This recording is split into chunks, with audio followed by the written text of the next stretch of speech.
get started and call this meeting to order. The first item on the agenda is the approval of the minutes for the September 11th, 2019 meeting. I'll move to approve the minutes. We have a motion I'll second. and a second. Okay. Any comments? All right. We will go down. Let's start with Weston. Yes. Can I even approve minutes that I wasn't at? You can abstain. I'll abstain. Okay. John? Yes. Amy? Yes. Carolyn? Agree. Ooh, Maureen? Abstain. Ooh, what's going on? Andreas? Abstain. Okay. Does that pass? I don't even know if that passed. Did that have enough votes to pass? Okay, good. On to the next item. Do we have, that would be a report from the chair, which would be me, and I don't have anything to report. Do we have anything from the director? Nothing big, just want to welcome our new planning commissioner, Darren Mono. And I don't know if, John, you've been at our meeting before? Yes, everyone is, okay. Yes. I'm kind of new at this too here, so, but we just want to welcome Darren to the planning commission. Thanks, John. Yes, welcome, Darren. We're happy to have you. All right, let's move on to the agenda items. Just as a housekeeping measure, if you would like to speak on any of the items on the agenda, it's helpful if you fill out one of these white cards and bring them up. And then when we're at the public hearing portion, I'll call your name and you can come up to the microphone and just please state your name for the record, and then you'll have 2 minutes to speak on the issue. Okay, the first item is the Hopkins Estate Plan Development, and Lauren will be making the presentation.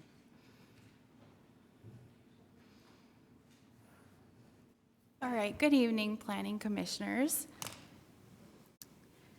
So in August of 2018, the Planning Commission approved this plan development, a proposal to develop 5 new lots with single-family homes and a private driveway at 1950 and 1960 South 1700 East.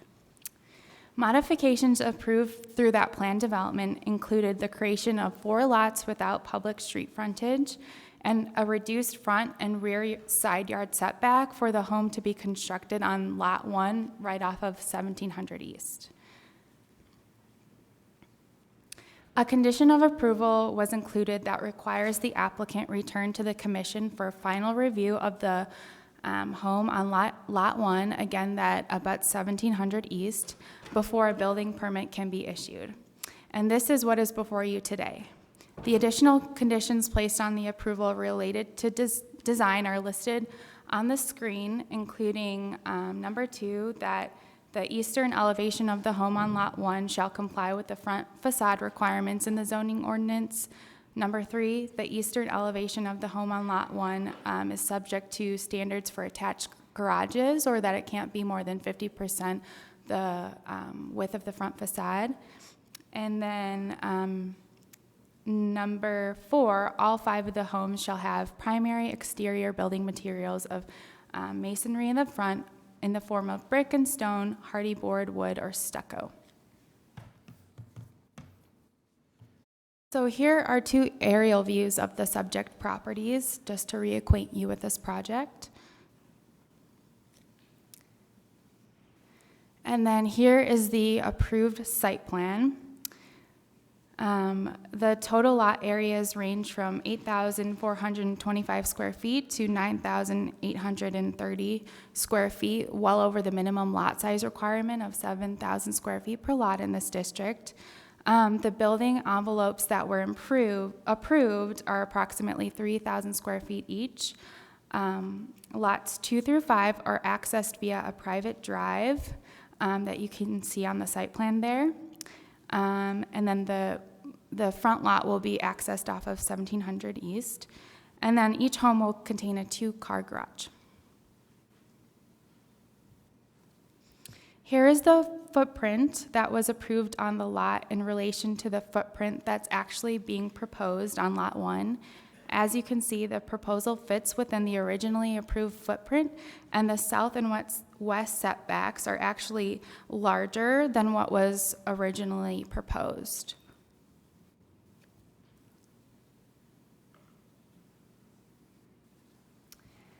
These are the proposed elevations for the house on Lot 1. The primary building materials include vertically oriented board and batten siding made of hardy board, a horizontally oriented lap siding made of hardy board, and shakes made of hardy board in some of the gable peaks. And a small amount of stone will be used on the front porch columns. The Planning Division considers all of these to be durable, quality building materials that comply with this associated condition of approval that I mentioned previously. For context, here are some of images of the surrounding homes. Most are smaller 1.5-story mid-century bungalows.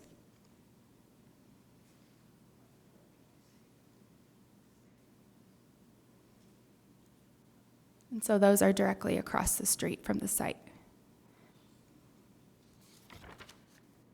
Staff finds that the proposed design of the home on Lot 1 complies with all 4 conditions of approval, and staff also finds that the design complies with the plan development standard related to compatibility as listed on the screen there. And so therefore, staff is recommending approval of this request. Thank you. Thank you, Lauren. Any questions for Lauren at this time? Okay. Is the applicant here? Yes, I believe so. Okay.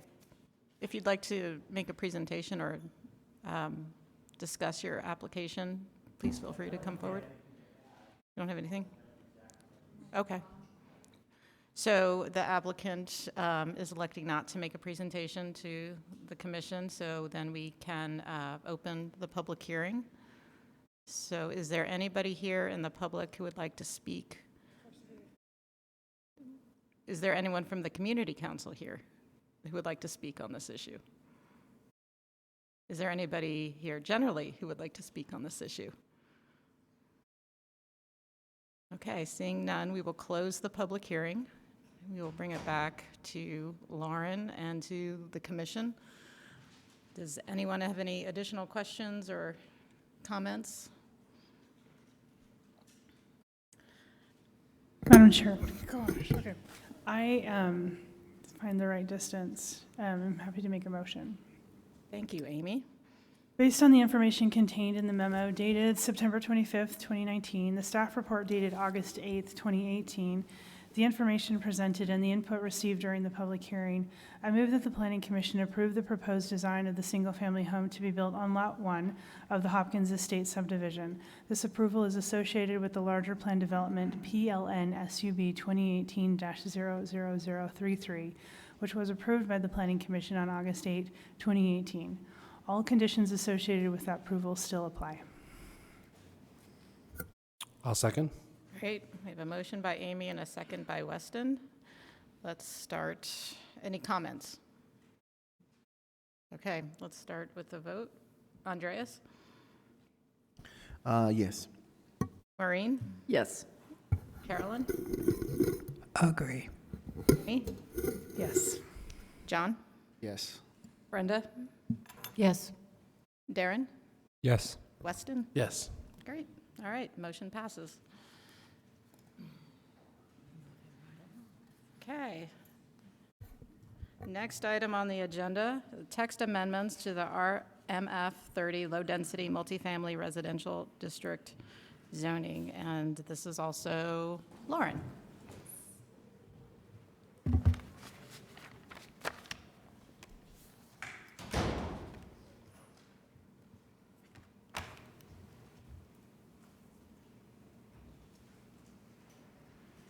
All right, thank you again. Before I begin, I do want to clarify for the commission and members of the public that these text amendments being proposed tonight pertain to zoning standards in the RMF 30 district and that district only.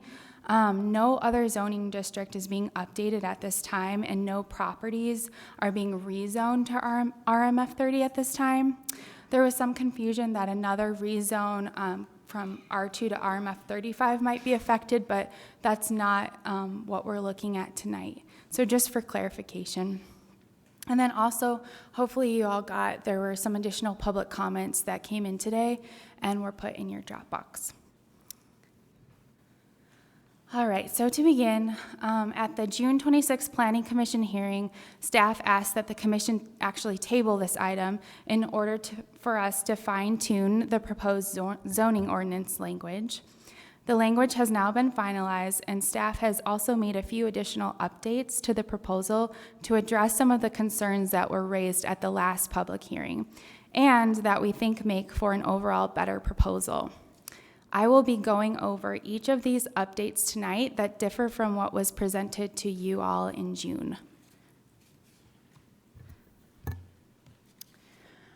As a reminder, this project stemmed out of the direction from Salt Lake City's 5-year housing plan, Growing SLC, which aims to, quote, reach a point where all residents of Salt Lake City, current and prospective, regardless of race, age, economic status, or physical ability, can find a place to call home.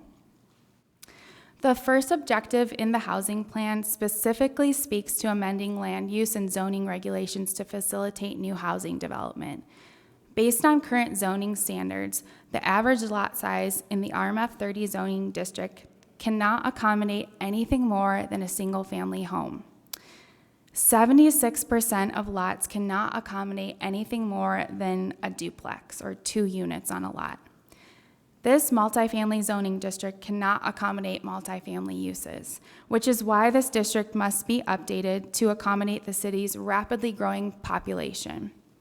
As noted in our housing plan, it is estimated that the city will add 30,000 residents by 2030. So in particular, these updates aim to facilitate the development of small-scale multifamily structures that are compatible with existing structures in residential neighborhoods, or what is commonly referred to as missing middle housing, like triplexes, row houses, and small apartment buildings. So the general changes that were presented to you in June are listed on the screen there, which include the introduction of building design standards within the RMF 30 zone, the allowance of certain building forms, including cottage developments, sideways row houses, and tiny houses without special approval or plan development approval, the reduction of required lot areas per unit, the removal of minimum lot width requirements, the allowance of multiple buildings on a lot, granting a density bonus, and implementing a lot width maximum as mechanisms to deter from demolition. So those are the general amendments that are being proposed to the RMF 30 chapter.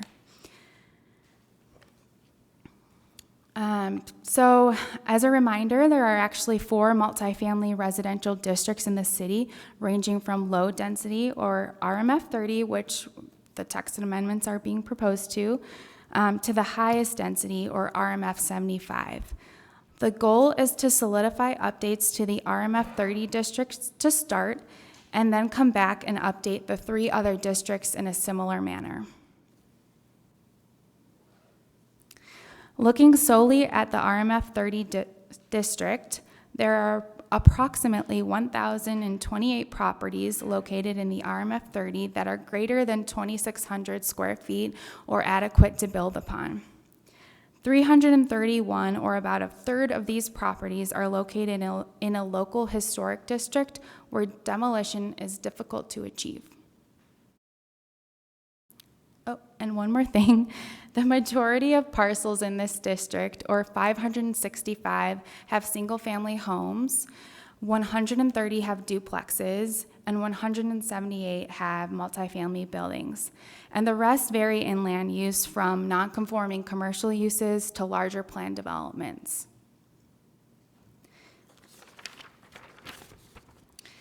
All right, so now I'd like to go over the updates that have been made to this proposal since June.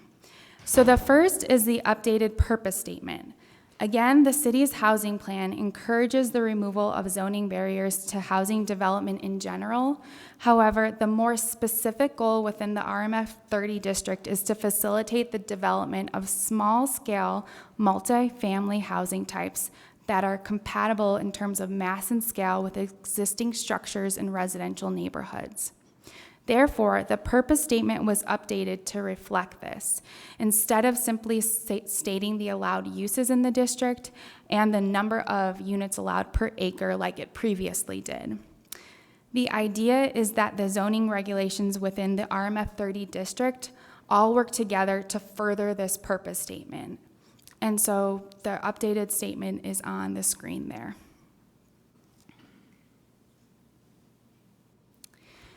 Second, we updated a few of the standards for cottage and sideways row house developments in response to your comments from June.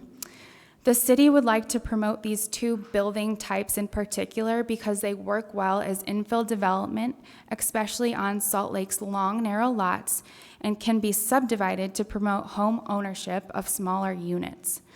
Promoting a diverse housing stock is something that's encouraged by most all of the city master plans in order to accommodate the shift in preferences that we're seeing in the changing demographics in our city, especially in terms of smaller family sizes.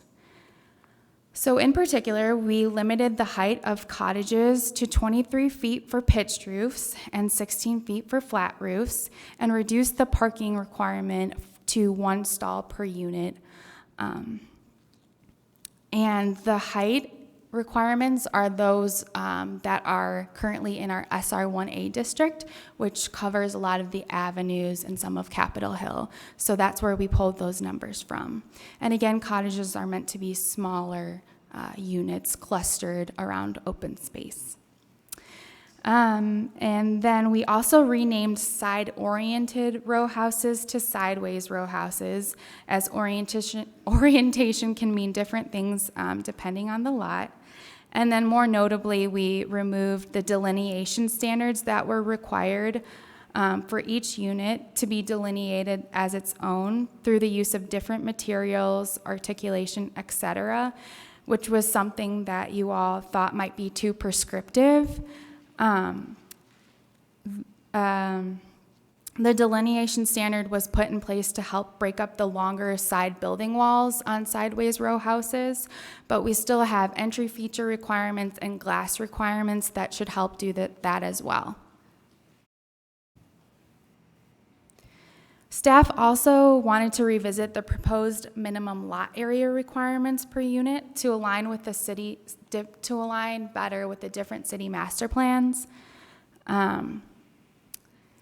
The Central Community Master Plan, where many of the RMF 30 properties are located, call for 20 units per acre within areas zoned RMF 30. The same goes for the Sugar House Master Plan, 20 units per acre. And that equates to 2,178 square feet per unit. To allow for the average lot size, which is just a little over 6,000 square feet, to accommodate 3 units or a triplex, we rounded this number down to 2,000 square feet per acre for single family, 2-family, multifamily, and row house structures. The minimum lot size was kept at 1,500 square feet per unit for cottage developments and tiny houses, as these units are limited in area, the building footprint, and can be accommodated on smaller lots. Staff feels these numbers remain in line with the recommendations of the different community master plans, while allowing for some incremental growth within small compatible building forms. The housing plan also encourages allowing additional units within existing structures, and these numbers would give that flexibility that's needed to do this. So to add a basement apartment or add a small addition to an existing structure.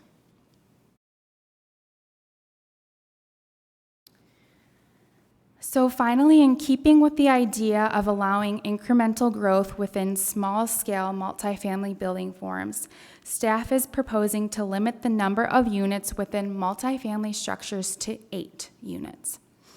With a traditional form-based code, the number of dwellings are often limited per building form in order to encourage compatibility. Smaller apartment buildings, or what are often referred to as multiplex forms, are typically limited from anywhere from 6 to 10 units. In the RMF 30 district today, very few buildings have more than 8 units, which is why this building will be limited to, or this building type will be limited to 8. So we'll probably be seeing apartments more like the one on your left versus the one on the right.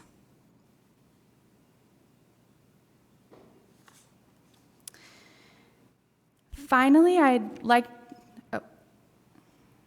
not finally. So at the June 26th Planning Commission meeting, a few questions were asked that are revisited in the staff report for this item with more detailed responses. However, I'd like to go over 3 of those questions right now.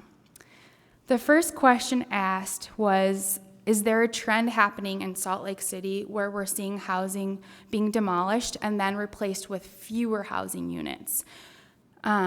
So to investigate that, we looked at our projects that have had to go through what it's called housing mitigation. So with any demolition of housing, if the same number of housing units are not being replaced on a site, the project must go through housing mitigation. 26 projects have gone through this housing mitigation process since 2015 because the same number of housing units were not being replaced. However, of those 26 projects, most had to go through that process because they were being replaced with commercial units or they were deemed hazardous and had to be taken down. So it's not that we're seeing projects go through this process because they're demolishing units and fewer units are being built. And also, just to note, commercial uses are not allowed in RMF districts, so you wouldn't see that happening where units are demolished and commercial units are coming in. The second question was, how are these text amendments facilitating the development of affordable housing units that are 30% or less AMI? The quick answer to that is these particular text amendments were never meant to directly facilitate affordable housing units by HUD standards, but instead facilitate more missing middle housing in general. However, as the economic theory of filtering explains, as market rate housing is built, higher income people move into it and free up more affordable units. Moreover, these text amendments work to encourage smaller units, which may be inherently more affordable. And finally, RMF 30 zones are scattered throughout the city. Allowing more density in these areas would allow slightly denser, more affordable developments in high opportunity areas, which both the housing plan and Plan Salt Lake specifically encourage. The city is also looking to invest in creative missing middle housing projects in these high opportunity areas, but current zoning makes these projects basically impossible to build based on current zoning. And finally, it was asked what is being done to preserve existing structures with the proposed text amendments. This has been said before, but a third of these properties are located in local historic districts where demolition must be reviewed and approved by the Historic Landmark Commission. A unit bonus is being introduced that targets existing single-family homes in particular, as there are so many single-family homes in this district. The idea being that if a structure is being preserved, more units could be added within or onto a structure than what could be achieved with demolition. A lot with maximum of 110 feet is being proposed to discourage the collection of parcels and subsequent demolition of to make way for larger developments. Allowing more units and zoning flexibility on a lot within a local historic district would also make it less likely for someone to claim economic hardship as a reason for demolishing a historic structure. The city does acknowledge that some demolition may occur, but all these things are being done to promote the retention of existing structures when feasible. I'd like to reiterate that the city's master planning documents encourage the development of new and diverse housing options to accommodate Salt Lake City's rapidly growing population, and specifically speaks to removing zoning barriers in order to do so. In particular, the housing plan says to develop infill ordinances that promote a diverse housing stock, increase housing options, create redevelopment opportunities, and allow additional units within existing structures while minimizing neighborhood impacts. Housing initiatives in Plan Salt Lake specifically say to increase the number of medium-density housing types and options, encourage housing options that accommodate aging in place, direct new growth towards areas with existing infrastructure and services that have the potential to be people-oriented, and enable moderate density increases within existing neighborhoods where appropriate. And finally, the Central Community Master Plan, where again many of these RMF 30 properties are located, says to specifically promote construction of a variety of housing types that are compatible with the character of neighborhoods of the central community. With that, staff feels that the proposed RMF 30 text amendments directly support all of these master plan policies and goals, finding a middle ground between promoting new yet compatible housing development and the preservation of existing structures when feasible. Therefore, staff is recommending that you forward on a positive recommendation to the City Council regarding the proposed RMF 30 text amendments. Thank you. Thank you, Lauren. Does anyone have questions for Lauren at this time? I have a quick question. Can you remind me the conversation around the sideways-oriented units and the removal of the delineation? I don't remember that being. Yeah. I don't remember last week very much. So, and Nor do I, but I have it summarized in the staff report. But as I recall, we thought that those delineation standards, because it was specifically saying that each unit would have to be quote unquote delineated as its own through the use of different colors, different building materials, articulation, etc., to break up those longer building walls. Right. And we had some comments that that might be too prescriptive and limit design. And it's also hard as a zoning reviewer to review that because it can be subjective. Right.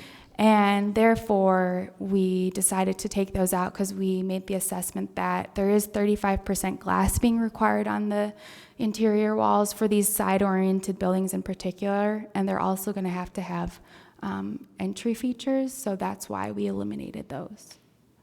okay. I'm really glad that Weston brought that up because I also don't quite remember feeling that way.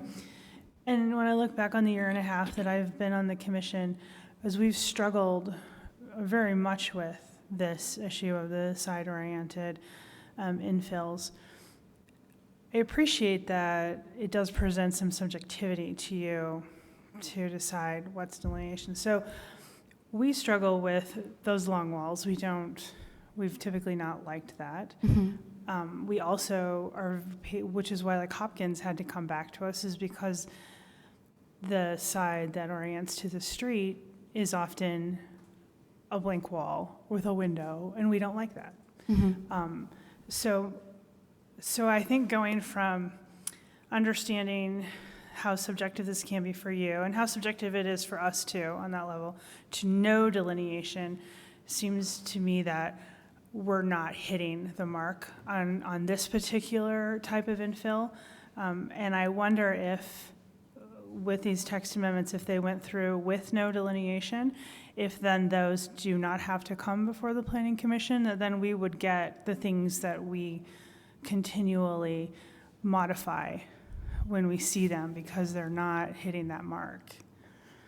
Right, so the idea is that they wouldn't have to go through the planning commission if they're meeting the specific standards. On page 13 of the memo, that's where those specific sideways row house standards are listed, and so they have increased setbacks. We do have a provision about having the front-facing unit being oriented to the street in terms of that's where the entry should be and the entry feature. And garage doors are prohibited on a front facade.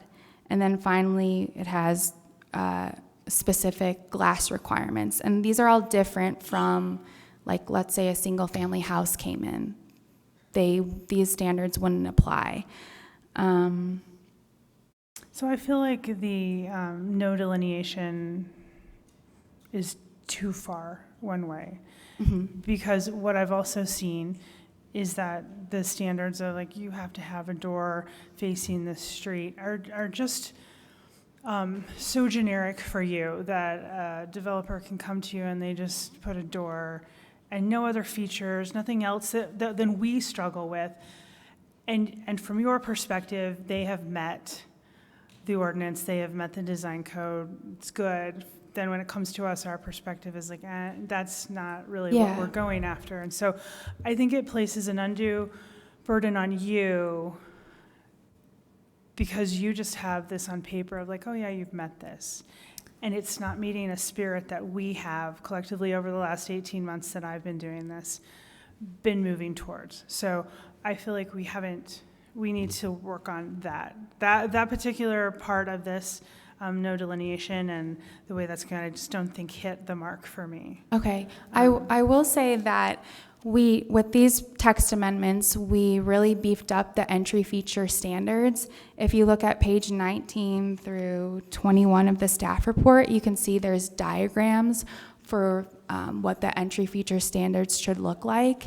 And we redid those so that they're have this residential character, and they're specific in terms of if there's if it's required to be articulated, we have dimensions on that and things of that nature. So I think we really did a good job of beefing up those. I do. I think you are really going for it. I just think it puts, not having this come before the Planning Commission is where I think we're missing that crucial step because, so explain to me then, if the reason they come to us now is because they're planned developments and they don't have, some of them don't have a front-facing lot.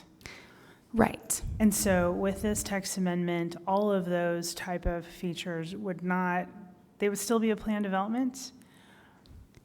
No. No. So yeah, I struggle with just what we've been seeing from developers is really nowhere near what we have been trying to move towards. And I just don't know if I have faith in what you will start to see will move towards that. Sure. And I will say, they have to meet all these specific zoning regulations, design criteria. It's not easy to meet on every single lot, so you probably will still still see some of these as planned developments in order to modify, let's say, setbacks or things of that nature. But in general, direction that we got was to make certain processes administrative, and this is one of the things that we're doing. Either that was the one meeting I missed, because I don't remember. That wouldn't have been me saying, like, you should. Or in general from community or citywide. My feeling is because those particular development types have been so far from the mark that I don't feel comfortable letting that become a completely administrative role. If they were closer to what we have been trying to accomplish, I would probably feel better about Okay. that. I also have another hypothetical question. Sure. So if on the new lot coverage requirements, and we talked about cottage developments. I actually have one of those on my street, and I think it's really charming, and I really like it. What type of a lot would you need to be able to build a cottage type housing?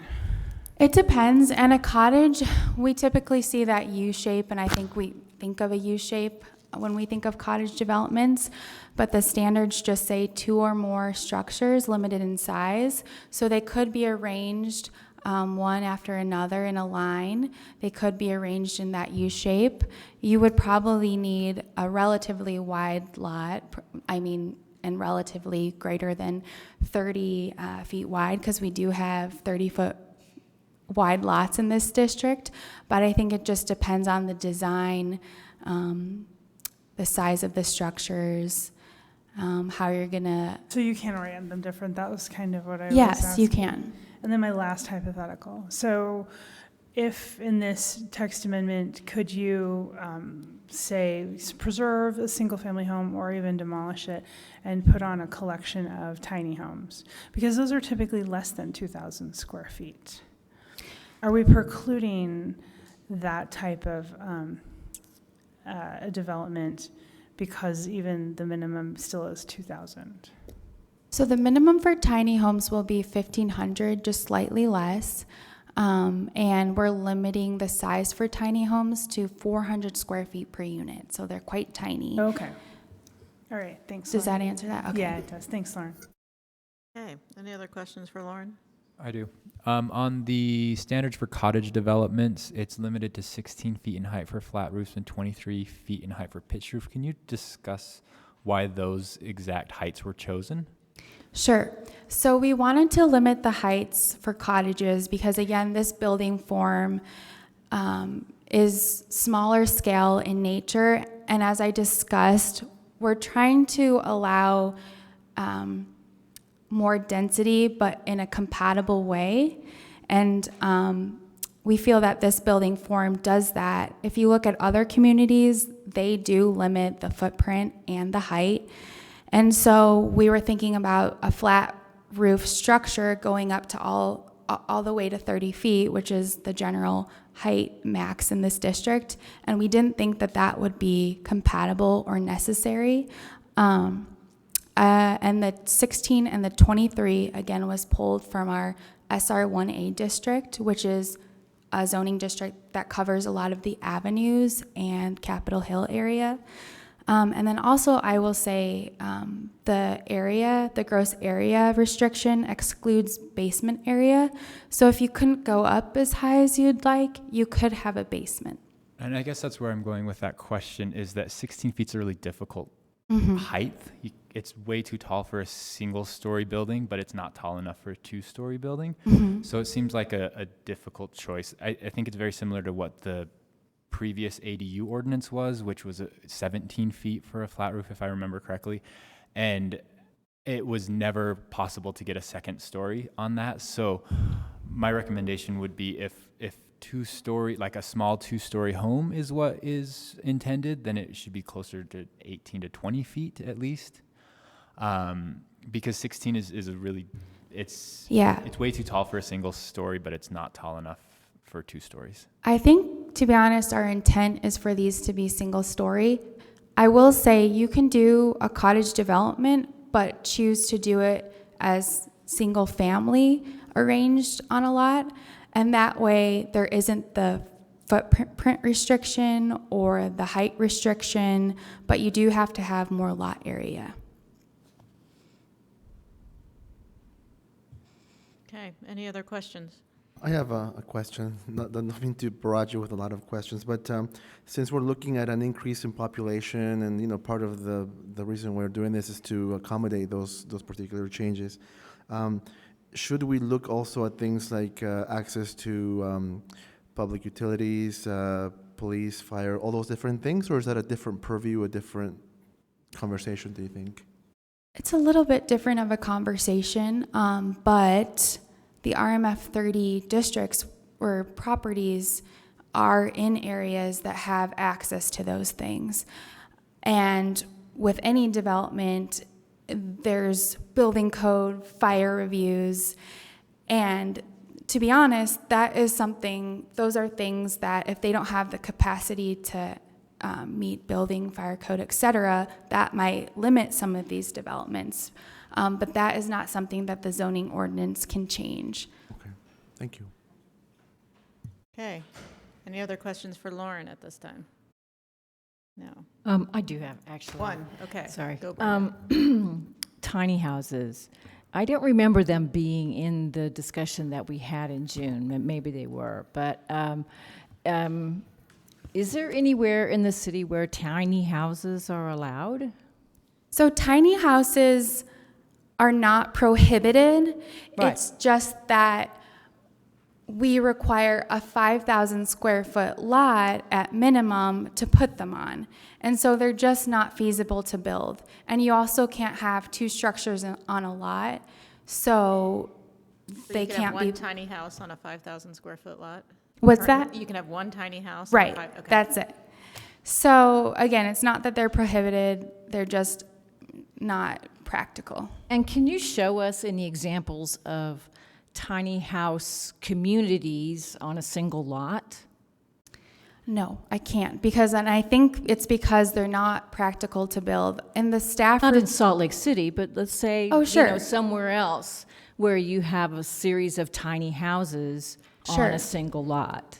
Can you show us any of those? Can somebody look that up? I mean, from my perspective, that seems like that would be a very, very difficult situation and might look kind of shantytownish. I mean, that's maybe putting it a little harshly, but it is it's a really small house, and to have a cluster of them, next door to my single family house, I think would be a real problem. They are actually, if we talk about trying to have a scale that's consistent across the neighborhood, they're out of scale. So the reason why we included tiny houses as an allowed building form is we got so much interest from the public to do these. And we got interest from developers. And although I don't have a specific example of a tiny house community, I have heard from developers that they would like to do tiny house communities. And maybe we won't get a cluster on one lot. Maybe something else we'll get is tiny houses in the back of a single family home or something like that. But you could do that anyway under this. I suppose you could. 30, Mhm. yeah, right. The thing is that there's a reduced lot area requirement, so it might be easier to do it with how we have it proposed now. Okay. Thank you, Lauren. Thank you. All right. Let's open the public hearing for this item. Do we do a community council for a text amendment typically? Yes, okay. Is there anyone from a community council who would like to speak on behalf of a community council? Okay. Judy, come on up.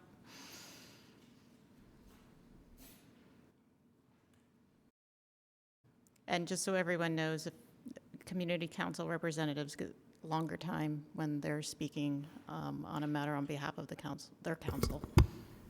And I always appreciate that.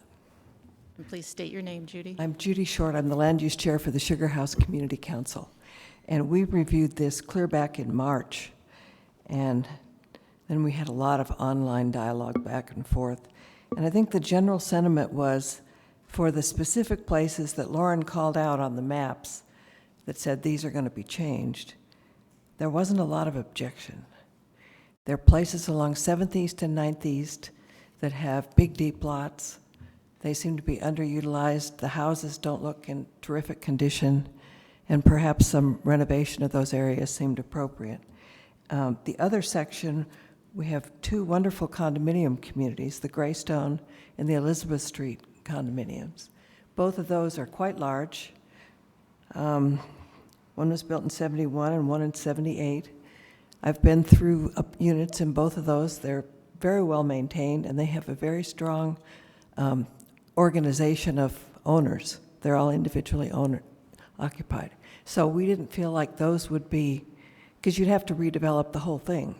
We don't think anybody would take that on. Maybe in 2050 they might, but we don't think we're quite at that point yet. But the one thing we were concerned about was Allen Park. This is on the list, and over my dead body, will this turn into a housing development? And I hope there's enough restrictions on it already with the riparian corridor. And I know the city has some other things in the works, and so maybe that will be safe, but just keep that in the back of your mind. I think neighborhoods in the city are affected in different ways. You know, if you think about Sugar House, the lots I think are generally bigger.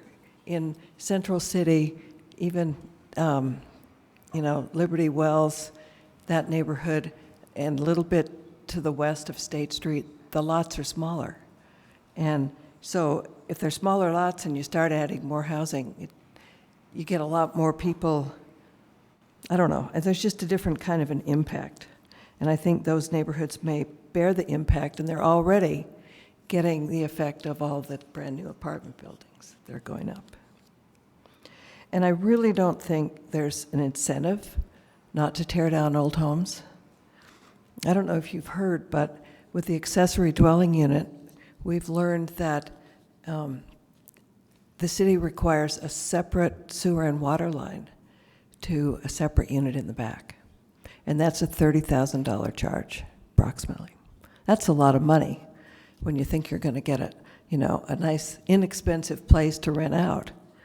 Well, you're not getting affordable housing. You are getting a unit. So I worry that saving the old home and then putting units in the back, it's still going to cost money. All these new units are going to cost more than rehabbing existing units. And I wonder, she gave an example of people that had to go through the housing mitigation process. I wonder if that really puts any money into the housing mitigation fund. Always worry about that. It seems to never grow, and we need it to grow bigger. So maybe that's the incentive for keeping older houses, is that if you take a house down, you have to pay $25,000 or something. I don't know. Thanks. Thank you. Okay, I will now move to the cards. The first card I have is from Mark Bunce. Okay.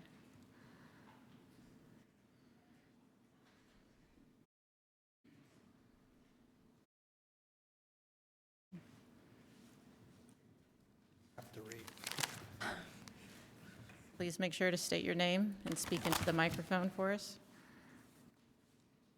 And you'll have 2 minutes. I'm going to read fast.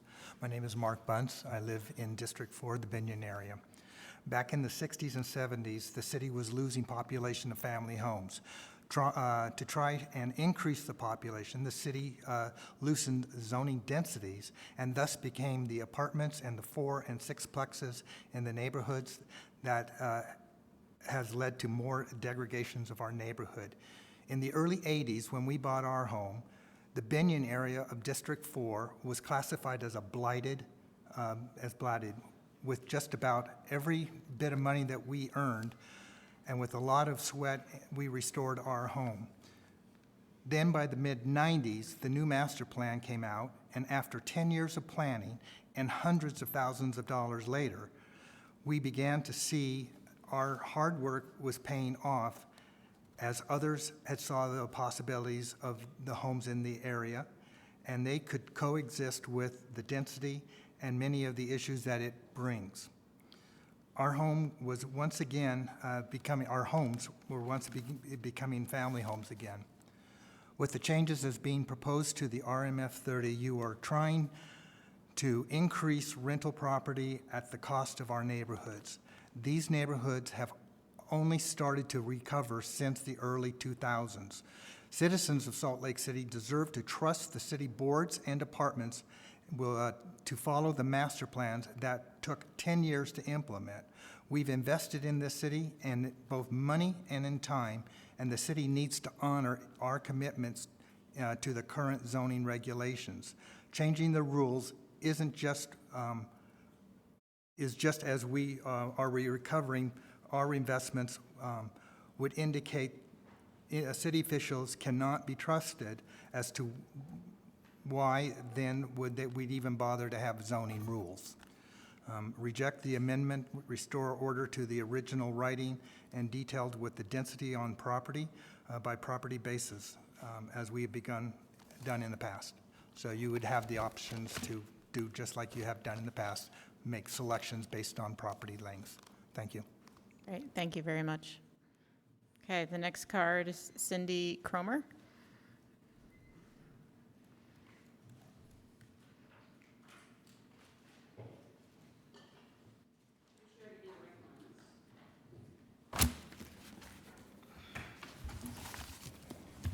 So, my name is Cindy Cromer still, and I spoke to you in June about the House of Cards. Those of you who will remember the visual aid, supporting affordable housing in the city's RMF zones, which are in established neighborhoods. In the next 2 minutes, I have to be more effective than I have ever been in this time frame because I'm not getting through to folks about the impact on affordable housing. First and most importantly, the planners do not have access to information which drives decisions about the redevelopment of income properties. They cannot anticipate the consequences because they do not have the data and they cannot reasonably obtain it. They are like so many other people in this city speculating about our neighborhoods. They are speculating with planning tools, other people speculate with financial tools. After being ineffective for so long, I gathered information about properties in the RMF 30 and 35 zones that planners do not have, and the variables that drive decision-making of developers and existing property owners of investment properties. For a development or an investment property owner, the relevant variables are the cost basis per unit, the taxable gain, depreciation, and the all-important number of units allowed. 3 years ago, the price for a buildable lot was between $100,000 and $150,000 per unit. I paid $100,000, but found a comparable for $150,000. The county's 2019 assessed values, which you have in the spreadsheet in front of you, range from $113,000 to $149,897 per unit in fourplexes and sixplexes. These are all real numbers. We are at the point in this housing crisis where the market value of ground exceeds the county's assessed value for the area with a housing unit on it, and that is a well-maintained unit meeting current codes for electrical, plumbing, and HVAC. That's where we are, folks. The amount of land required has been reduced since your hearing in May, and that creates even more problems in terms of what gets demolished. So for the RMF 30, of the 3 buildings listed on your spreadsheet, 2 of them get demolished.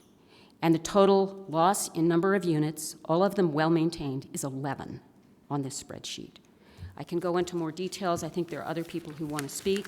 Yes, thank you, Cindy. What's that? Thank you, we appreciate it. Okay, the next card, Nathan Florence.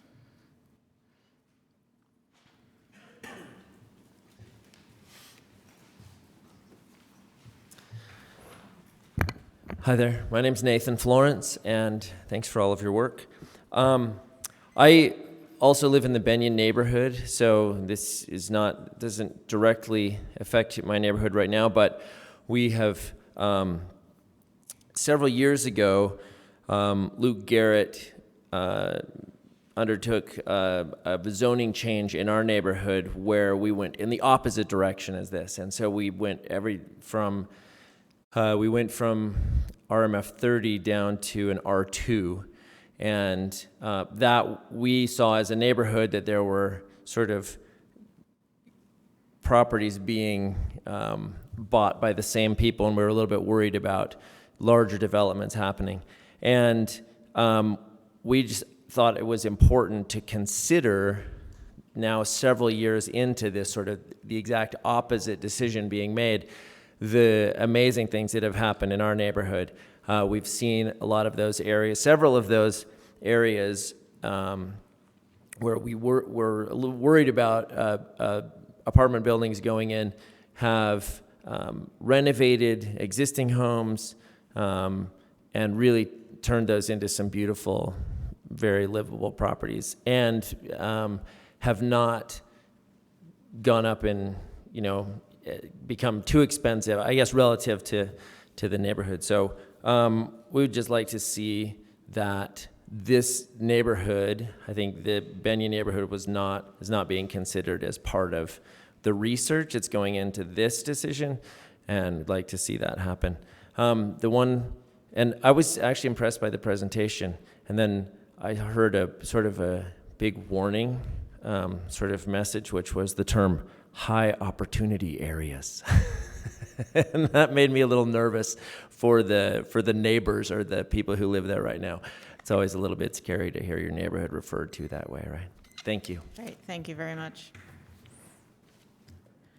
Okay, the next card I have is Lynn Pershing.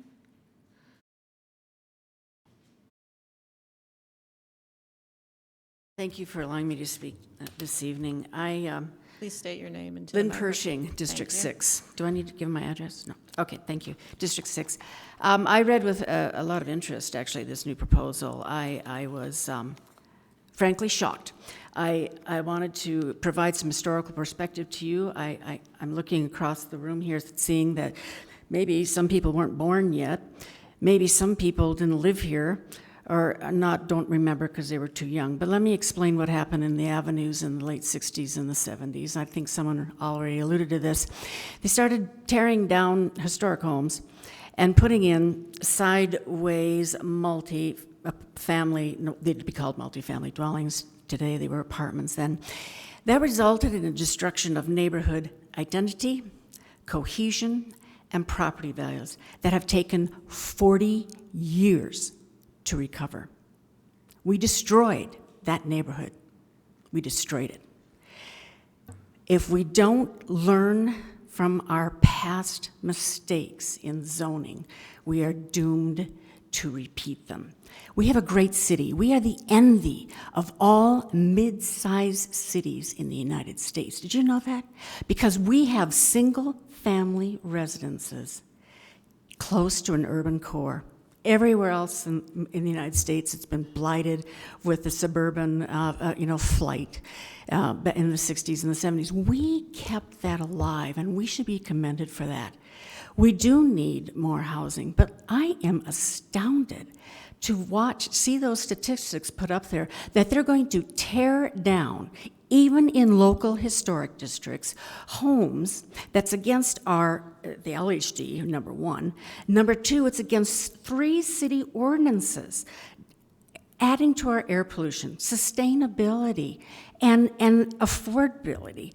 This aging in place, this is not good. Most of the homes that were described there are 1,500 square feet. I live in a single-family home that's 1,200 square feet. We need to be working with the state to increase state tax credits, to rehabilitate these lower-priced existing homes in LHDs, retrofitting them, rehabbing them, bringing them up to standards, and get a tax credit for that, and let people do that. Our lots are small enough, we have a high enough density. One other point really quick. Someone brought it up here about utilities. Did you know that we have 3 now tax burdens on our city to increase our utilities for water? We only have in the city a majority of 4-inch water lines, that it's insufficient today in today's firefighting standards that require 6-inch. That's not quite a zoning-related matter, so It's not zoning, but guess what? As you increase density, you have less and very less much. water. Thank you. Okay, the next card is Monica Hilding.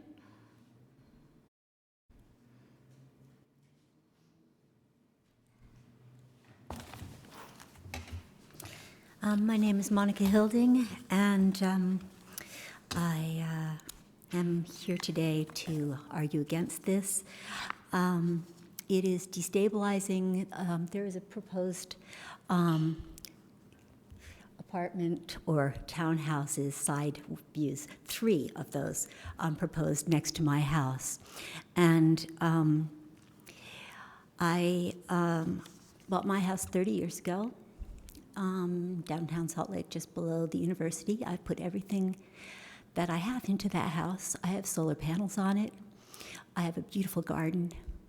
And I feel like a lot of the people on the planning, the planning staff are young, and they really don't understand people's investment in their properties and what they value.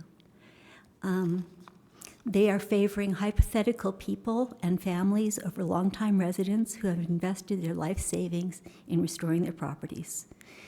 It feels like a rigged system to me, where developers are meeting with planners for a year to plan these things, and then the neighborhood hears about it a week before, and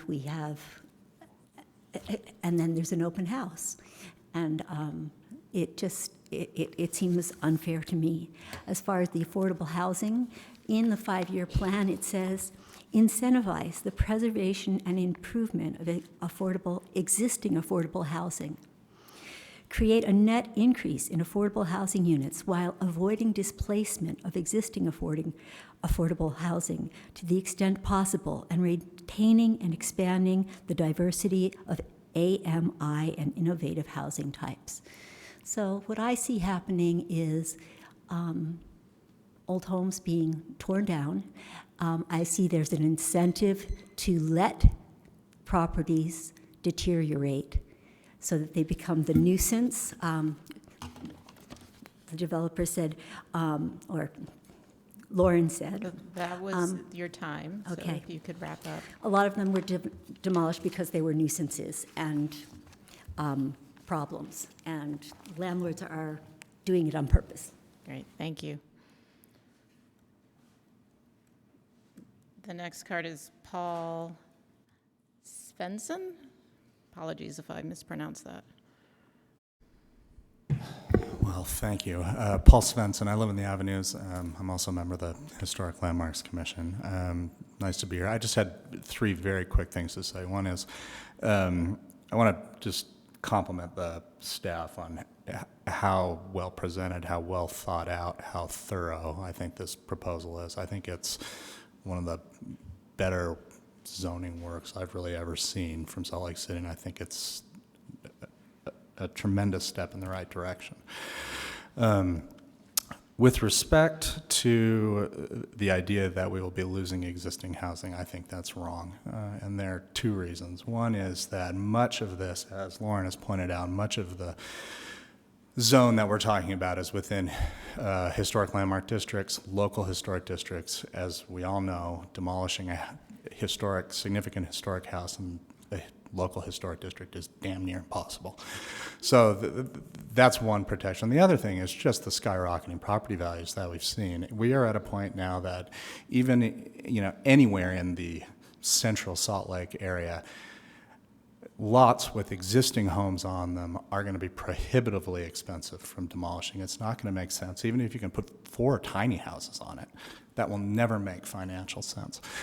So I don't think we're going to see a rash of demolitions. What I do think is we're going to see an increase in density, and we need that. I mean, finally, there's been all this talk about helping the missing middle, and the city is stepping up and doing something about it, and I think it's great.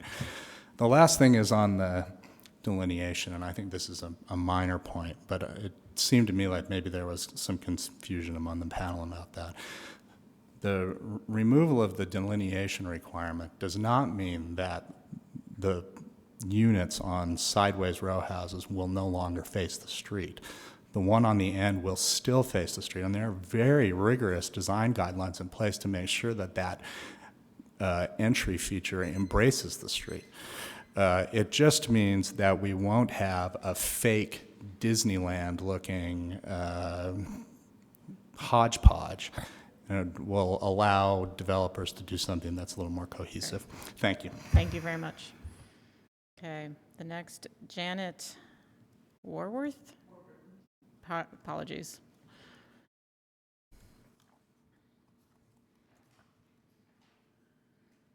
I'd like to bring your attention to a letter from Preservation Utah.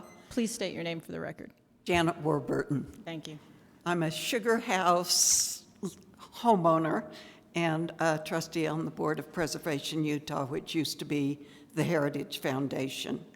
And I'll read from a prepared statement. Dear members of the Salt Lake City Planning Commission, Preservation Utah's trustees and staff have examined the proposed text amendments to the RMF-30 low-density multifamily residential district, and it gives the section. We recognize that these amendments will be highly detrimental to historic neighborhoods throughout the city and will ultimately diminish the unique character of these same neighborhoods. We additionally recognize that these amendments are likely to reduce, not increase, the amount of low-income housing in Salt Lake City. Much of the best low-income housing in Salt Lake City is found in the very sort of older residential buildings that will be targeted by these amendments. Despite assertions made in the RMF-30 memorandum, our experience is that developers, when given the opportunity, will prioritize economic return over historic preservation or other benefits. For these reasons, we strongly encourage members of the Planning Commission to recommend against incorporating these text amendments into Salt Lake City's zoning ordinances. My mother founded Heritage Utah years ago to stop the demolition on South Temple. You have the beautiful older historic homes on South Temple because she and Stephanie Churchill stepped in and stopped it with the Heritage Foundation. This is everything they were against. Thank you. Okay. Tim Funk? Tina Funk? Tim, sorry. Call me whatever you want to. I'm used to just about everything you've ever heard. My name's Tim Funk. I'm a half-time staff member because that's all the energy I have anymore. But I've been doing planning. First job I had was as a transportation planner over 40 years ago. And while I don't know all the technical language, I know the technical results. I think if you don't slow down on this one and take it part by part rather than making it a citywide proposal, and on the other, the RMF 35 and 45 and on, I think you're going to have a grand plan without anyone who wants to participate in it. I think that you've had other things like the Benyon planning experience and the ballpark planning experience. They took you a long time, and you came up with some really useful and fairly wide area stuff. So I'm not saying that this doesn't fit. I'm saying it doesn't fit everything. The RMF 30 affects the people I work for, the poor. And we have seen, I have been in these jobs at various places, Crossroads Urban Center being the primary place, and so we've seen it. And we've seen all this wonderful zoning come forth, and we've seen it kill our people, move them out, tear down the apartments that they had been in. Not bad apartments. Some of those apartments are still up, but most of them have been torn down because they were in a zone along 6th South, along 5th South. Boy, right across the street here, right across the street, tore down like 100 units to build the State Board of Education building. It's just phenomenal, the public buildings that have gone in to take out decent housing. So what we're saying to you is, you don't need to do this citywide. We're not saying it's not well done. We're saying it's overdone. It's not too small, and it's too large, and maybe we need to make it medium-sized. That's what we say. There are a lot of things we're concerned about in terms of visitability, in terms of disability access, but the affordability question is the one you want to talk about. There's nothing in here about affordability. There really isn't. And there's not going to be anybody who I work for that's going to get into any of these zones, any of the wonderful concepts that are here. That housing will not go to the existing 7,500 people that all of our candidates are talking about serving. Okay, thank you very much. I don't have any more cards. Is there anybody else in the audience who would like to come forward and speak? Okay. Come forward and just state your name into the microphone for the record.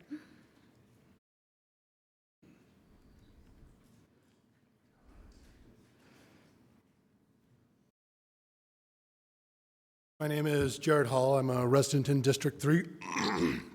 And I just quickly want to speak in support of this zoning change. I think as a city, we are growing. We need to increase our density.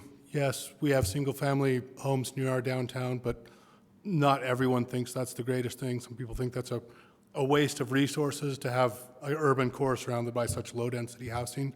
I agree. I think the unit bonus that is in the ordinance is a very good way to try and preserve housing. If you have an existing house and can build 3 on the lot or keep the house and build 3 anyway, that seems like a pretty good incentive to keep a house if you get an extra unit for free. And that's about it, pretty short. Great, thank you very much. Is there anybody else who'd like to come forward? Okay, please come forward. Please state your name for the record. Speak into the microphone. My name is Brandon Dayton. I am just a regular community member. I care about the future of my community and my city. And you hear a lot of discussion today about here's what developers are going to do, here's what neighbors are going to do. I'm really interested in seeing a world where those lines are blurred, where people have the ability to actually invest and make changes in their own community. I've spent a lot of time and work trying to help nudge our city towards that place. And I feel like amendments like this are crucial to moving us towards a world like that, where it isn't some specialized class whose incentives are totally misaligned trying to make changes, that we're leaving to make changes in our city, but it's actually people within the neighborhoods themselves who know their neighborhoods that are empowered to make those changes. And so we really need to find ways, sensible ways like this, that lower those barriers to entry so regular Joe Blows like myself can do work like this. So I'm in favor of this. And just to point out Jared, who just spoke before me, that's who he is. I mean, he's developed stuff, he's built stuff, and it's like 3 doors down from his neighborhood. So he's actively involved in making his neighborhood better by doing development. So I'm in support of this amendment. Thanks. Thank you. Okay, is there anybody else in the audience who would like to speak? If not, we will close the public hearing. And why don't we bring Lauren back if the commission has any questions for Lauren or discussions? I'll start with a question, Lauren. I know this is what we do, but sometimes these large changes makes me a little nervous, like brought up like Allen Park as one of the issues, and I saw it in many of the comments in our packet. And so what do you know that this would do to something like that? And are there any other spots of concern in the city that you're aware of? And in sort of that same light, is there a particular reason that it makes more sense to adjust an entire zone rather than perhaps rezoning an area that might be more that might be a better place to do big changes? Sure.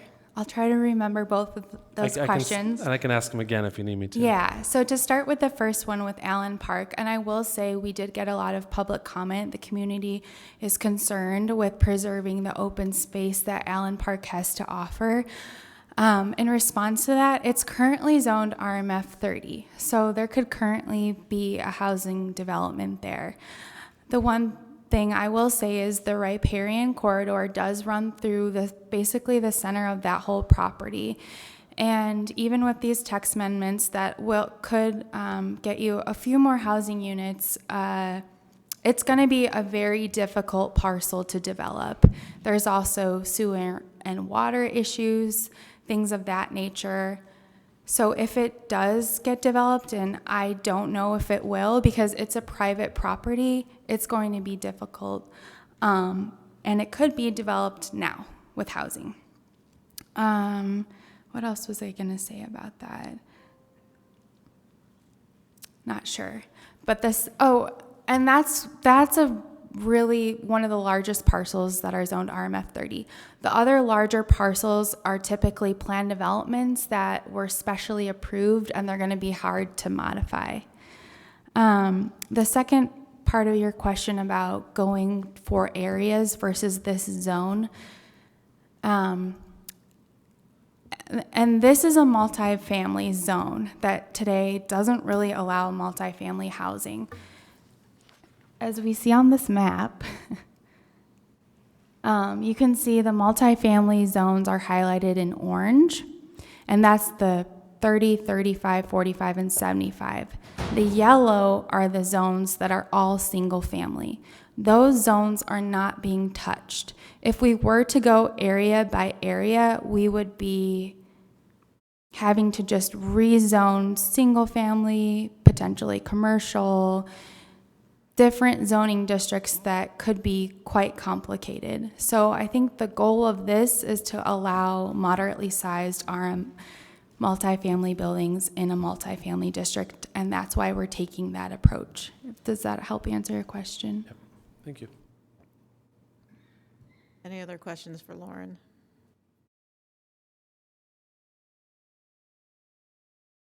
Okay, any discussion among the commission? Yeah, first of all, I thank everyone for coming out. I know this is something that obviously a lot of people care a lot about.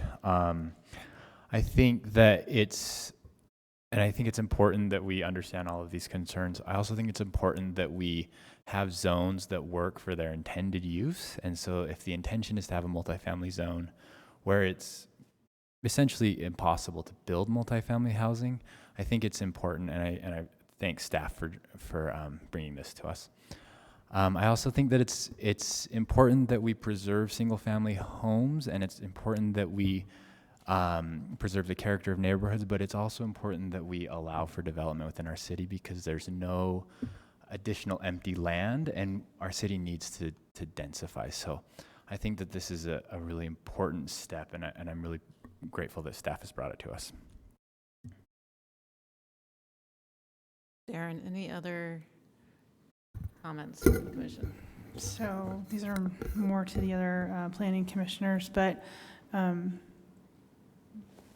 I feel really comfortable with all the work that Lauren's done and that the staff has done, and I actually agree with Darren. I mean, I live in an RMF zone in a single-family home that is surrounded by density developments, and we all seem to coexist.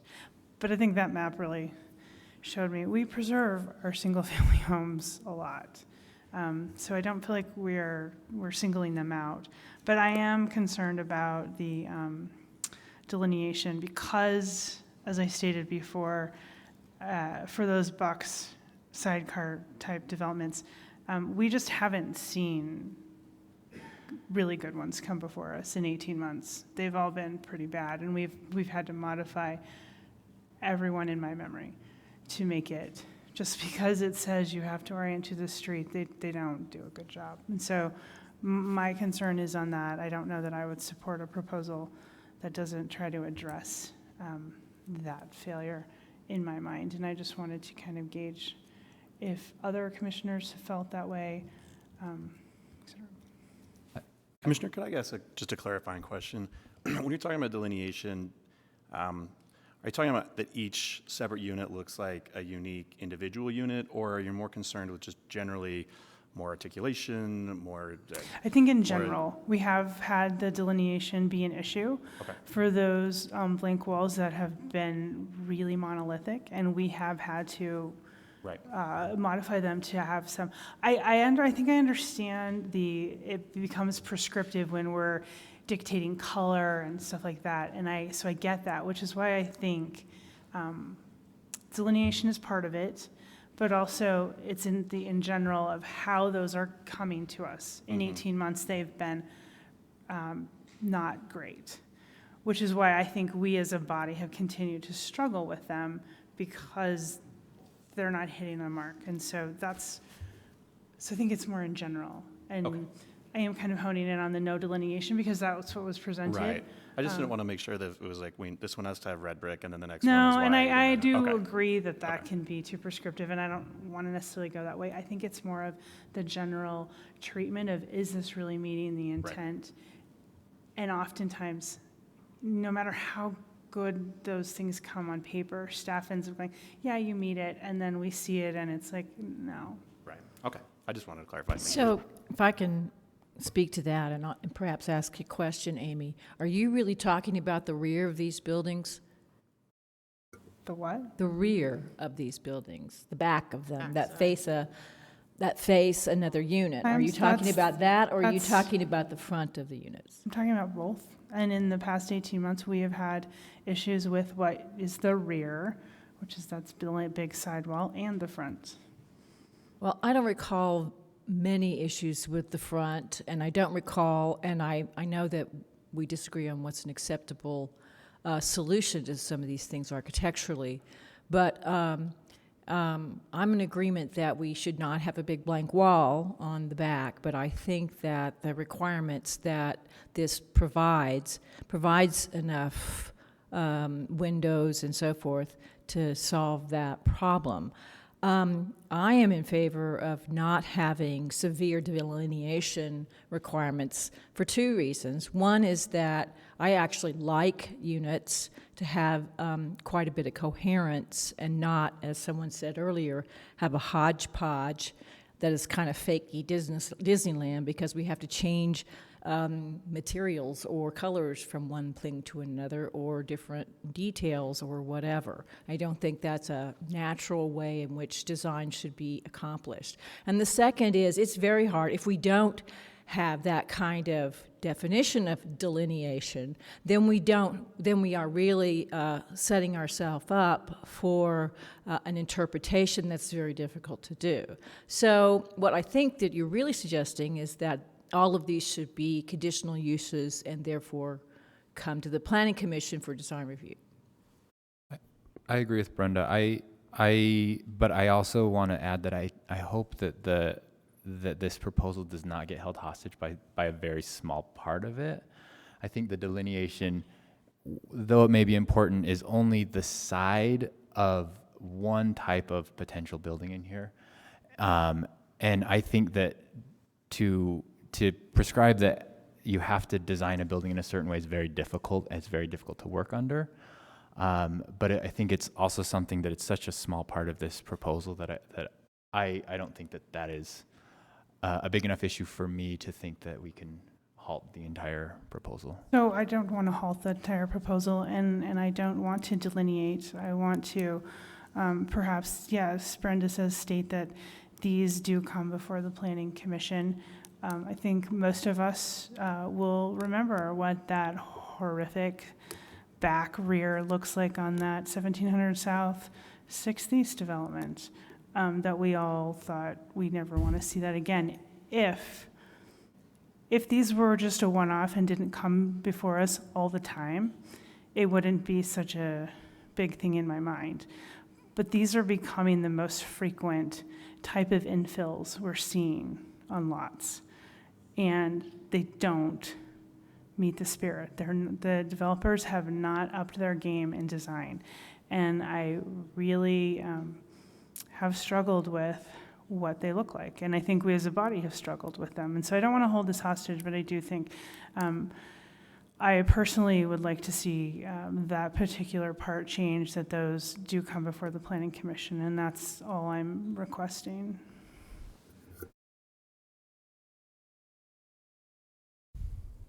Any other comments, discussion? So I would like to raise the question again of tiny houses.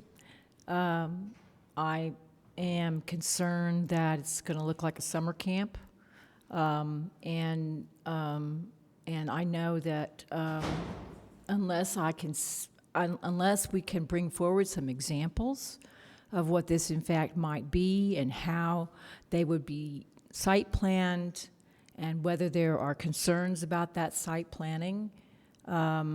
I think we all have a pretty good idea of what a cottage development might look like with its small houses. There's, in fact, a lot of precedent in Salt Lake for those small houses on the interior of our large blocks. And so I'm pretty comfortable with that, but I am not familiar with communities of tiny houses, except for ones that have been created for homeless people. So, and and that might be necessary for some places, but I would really like to take that out of this proposal until we have a better examples to go by that might actually give us some sense of what the guidelines for those really ought to be. Can I ask I don't know, are we allowed to bring staff back up? Mm-hmm. The proposed area required for a cottage development and a tiny house is the exact same. So couldn't it just be considered a cottage development and they still develop tiny houses? Like, is there a minimum size on a cottage development? No, there's no minimum size. A cottage development consists of 2 or more, and tiny houses could be developed on their own. Cottages can also have lots without street frontage, and tiny houses cannot have. So if you were to build tiny houses on their own lots without street frontage, that would be a plan development approval, if that makes sense. So basically, a tiny house development is like a tiny house would have to be its own individual lot with street facing. no, it could be a group of houses under the same lot, under the same owner, But that would be essentially, right? cottage development in that case, right? If it's on the same lot? I actually don't You understand can choose to put all these units on one lot or their own lots. The cottage standards are written in such a way that you can put the cottages on their own lot and not have to get any special approval, because that's a building form that we want to encourage. Tiny houses, if you put them on their own lot, you would have to go through plan development, but you could choose to put it on one lot. Without subdividing the lot. I don't understand why the tiny house, because if you have a single lot, oh, I see. A single family lot would have to have 2,500 square feet. Yeah, really, okay. it was just a way to, or introducing that form, it's the lot size requirement. We can allow it on a smaller lot size. And building code limits the size to 400 square feet, and we wanted to stay consistent with that, so that's why it's limited to that size. I think the issue with the tiny house movement that's been happening is that everybody's building these things on trailers, and then they get around building code, and we have no control over that. They can just park it wherever they want on their property. I think this is a way to control that and to start the conversation of how can you create a rental unit that's affordable for somebody, and the city can actually control that. Yeah, and these will have to have permanent foundations. Exactly, and I think that's a much better solution than having them on trailers just parked in driveways, which is kind of the current situation with tiny homes.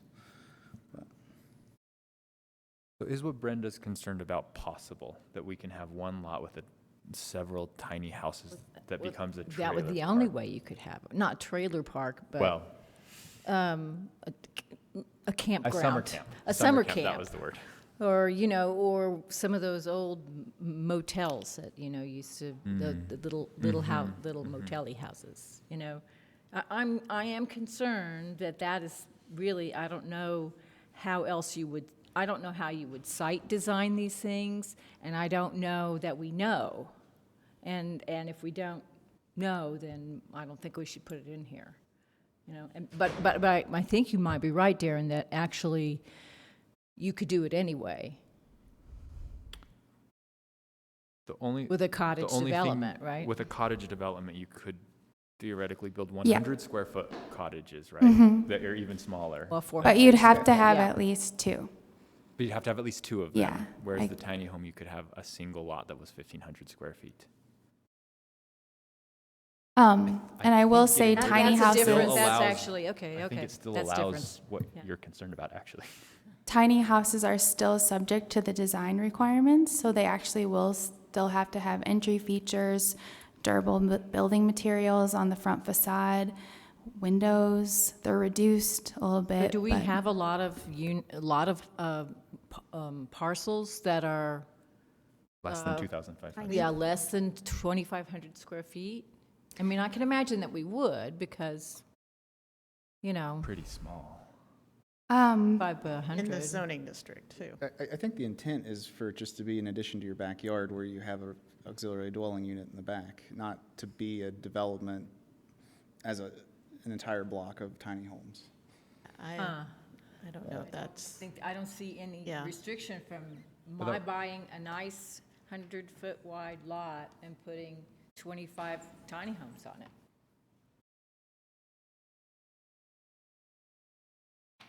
Well, Subdividing it. no, not subdividing it, just putting it on there as if As a they were an cottage. apartment project right. with separate little tiny houses and renting them, like a summer camp. Might be cute. Yeah, with the fire pit in the Okay. middle. Any other comments or questions on this topic?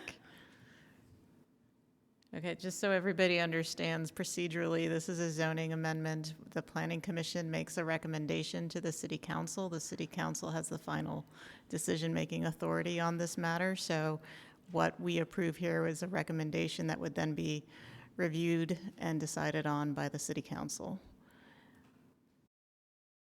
Is there anyone who is ready? I was just going to mention, if there happens to be anything that might be holding you back a little bit, in that motion, you can mention with a recommendation that staff further research a certain thing, whether it's tiny houses or additional articulation on the sides or something like that, that we could then proceed forward to the City Council if it were to be a positive recommendation and research those further. So. Yes, thank you. Okay, Well, I'll make a stab at it then. thank you, Amy. Based on the findings and analysis in the staff report dated June 26, 2019, the memo dated September 25, 2019, and testimony provided, I move that the Planning Commission forward a positive recommendation for PLNP CM 2019-00313 to the City Council to adopt the proposed zoning ordinance text amendments related to updates to the RMF 30 low-density multifamily residential zoning district with the following provisions. That staff further research and articulate the tiny homes. I don't know exactly how to word that Brenda would like. What is it you want to achieve, Brenda? I think I would like to take the reference to tiny homes out of the entire ordinance until there is a better definition of a tiny home and how they would be site planned. Okay, so with the following provisions: one, that the reference to tiny homes be removed until there is further clarification and definition of what that looks like and functions, and two, that sideways developments do come before the Planning Commission for final approval. Okay, we have a motion by Amy.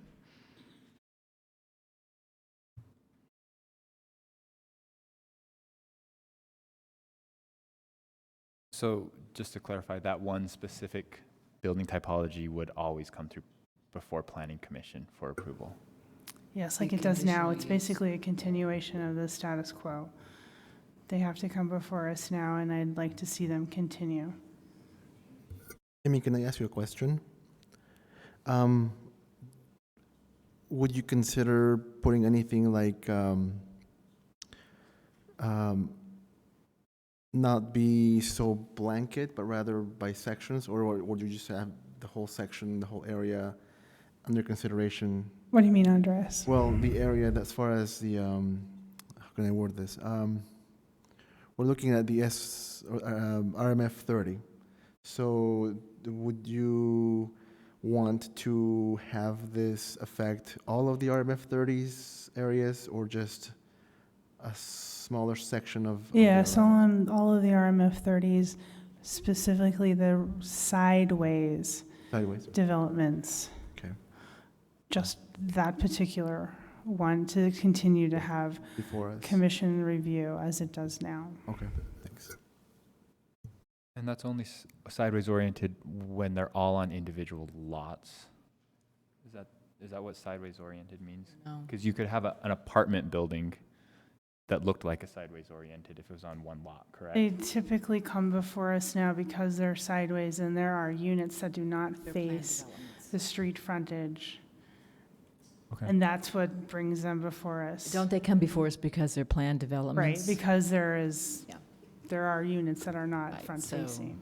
But this proposal, as I understand from Lauren, would then remove that from our purview. It would be administrative.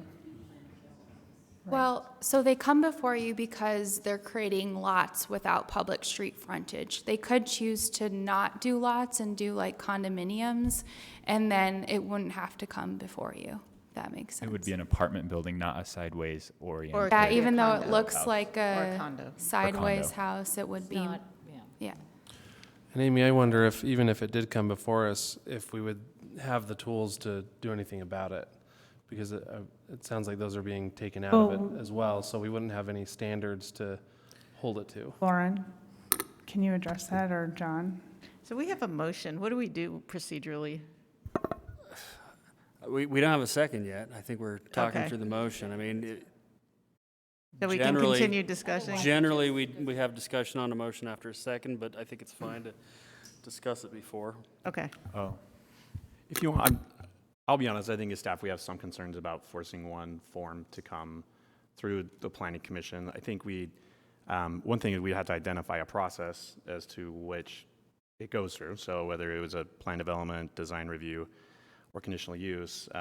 Conditional use really is only looking at detrimental impacts that come from the use. And so I don't think it's appropriate to use it for design review. I think, frankly, we would rather see us research additional standards and design standards that we could add to it and keep it as an administrative approval, unless they're asking for some sort of modification or waiver, which would then become a plan development and then would return to the planning commission. So I hear that. I think my reticence has been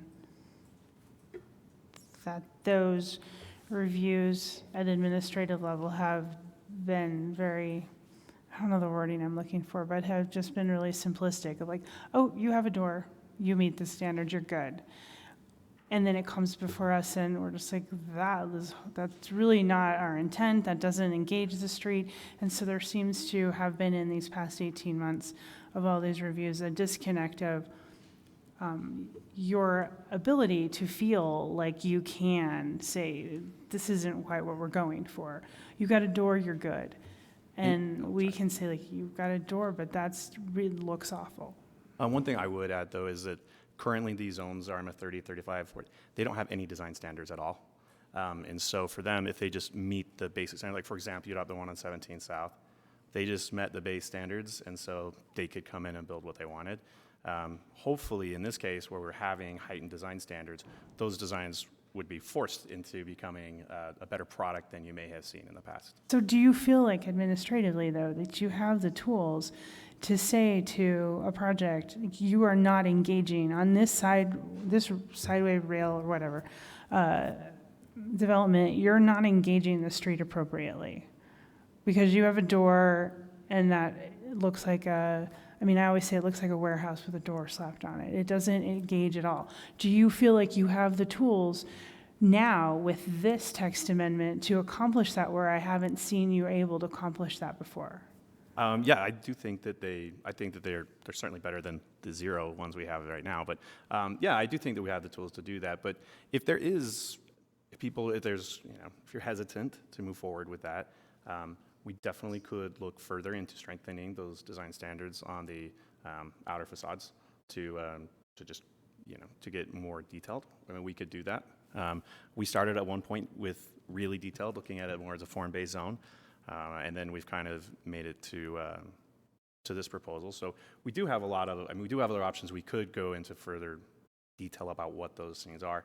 But I think that if you were to move forward, I would just ask specifically what design standards you would want us to further refine. Okay. Okay, so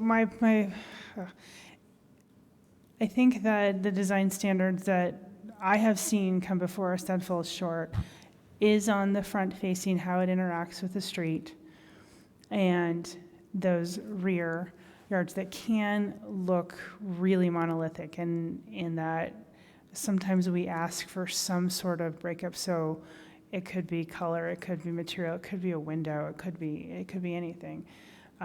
But those are the two things that they continue to fall short on of what comes before us.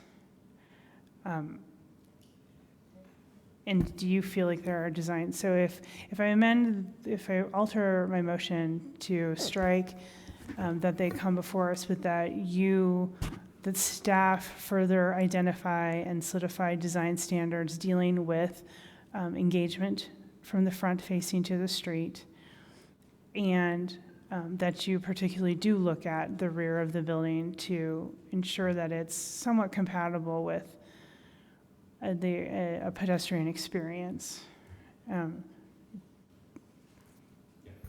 That would work for staff. Yes. And by rear, you mean the side with all the... Yeah, it's the side, it's technically the No, rear, the and side that's, that's I the think, other end from the why we entrances. struggle is because if you're the rear walking now or driving, becomes- yeah. it's a side to you. Yeah. But it's a rear too, in terms of the actual development and in terms of the ordinance. Like facades along the interior property lines. Yes. Okay. Right. I will second that motion. So the motion is Maybe that- we need to restate the motion. Sure. Yes, thank you. Okay, I'll start over. Can I not read it all again, or do I have to read it all again, Paul? Give us the full. I would read it all again. I mean, if you want, you can pick up where you left off or state that, I'm up to the point where I said this or Okay.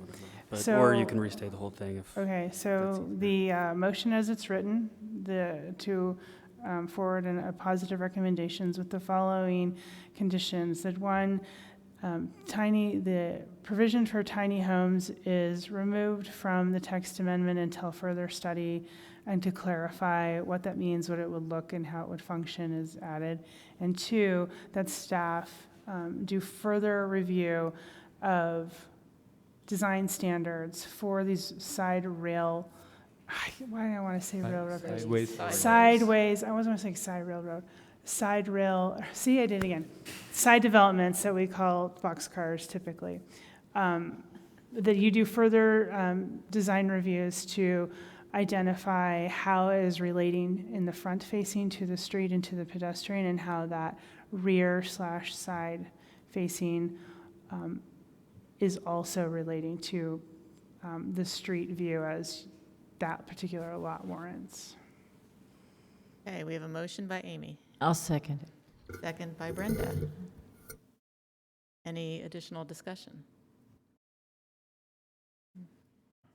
Okay, Weston. Yes, I went with you. My quick statement is that I don't have a good solution because I'm very torn. I appreciate the comments about historic preservation and affordability preservation, and I do think that sometimes we think that new development will provide a better housing stock when in fact it's often the older housing and the older buildings that provide better affordability. And so I have some concerns that this will increase demolition and not provide what we're going for. But I do think that there are some safeguards with historic districts in place. So I think I will vote yes on this right now. Darren, Yes. Brenda, Yes. John, Yes. Amy, Yes. Carolyn, Yes, and thank you for your comments. Maureen? I have to agree with Weston, being somewhat conflicted about some of these things, but I'll vote yes. And Andres? I'll vote yes as well. All right, thank you. All right, the motion passes. So the next step again is City Council will review the recommendation as well as the full text amendment and make the final decision. Okay, that moves us now to the work session in the agenda. So the first item in the work session is a presentation or briefing on the Hand Consolidated Master Plan. So Jennifer Schuman.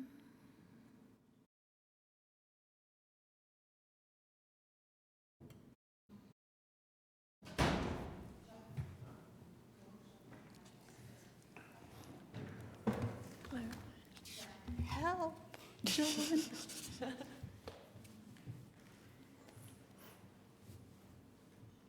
Thank you, my good sir. Where is it? There it is. That way, if you break it, it's on the desktop.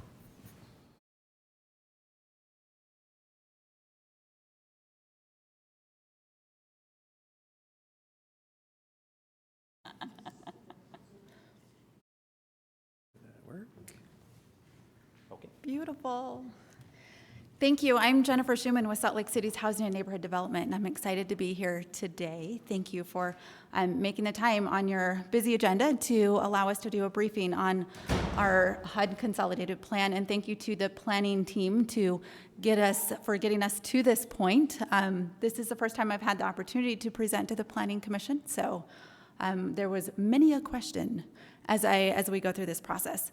I would love to start with introducing my team. Part of my team, I have here at the table with me Susan Becker with Zions Public Finance, Inc. She might be a familiar face. She does a lot of work here in the city, her and her team. And then we have Mariel Xochimel, and I never say her last name because that was great. I'm always very worried about pronouncing it wrong. But Mariel is with Strategic Communications and is helping us with the public engagement component of our consolidated plan. And then in the audience, I have Tony Milner. Familiar face, potentially. He's been in front of the Planning Commission for several different things, including issues around our housing plan.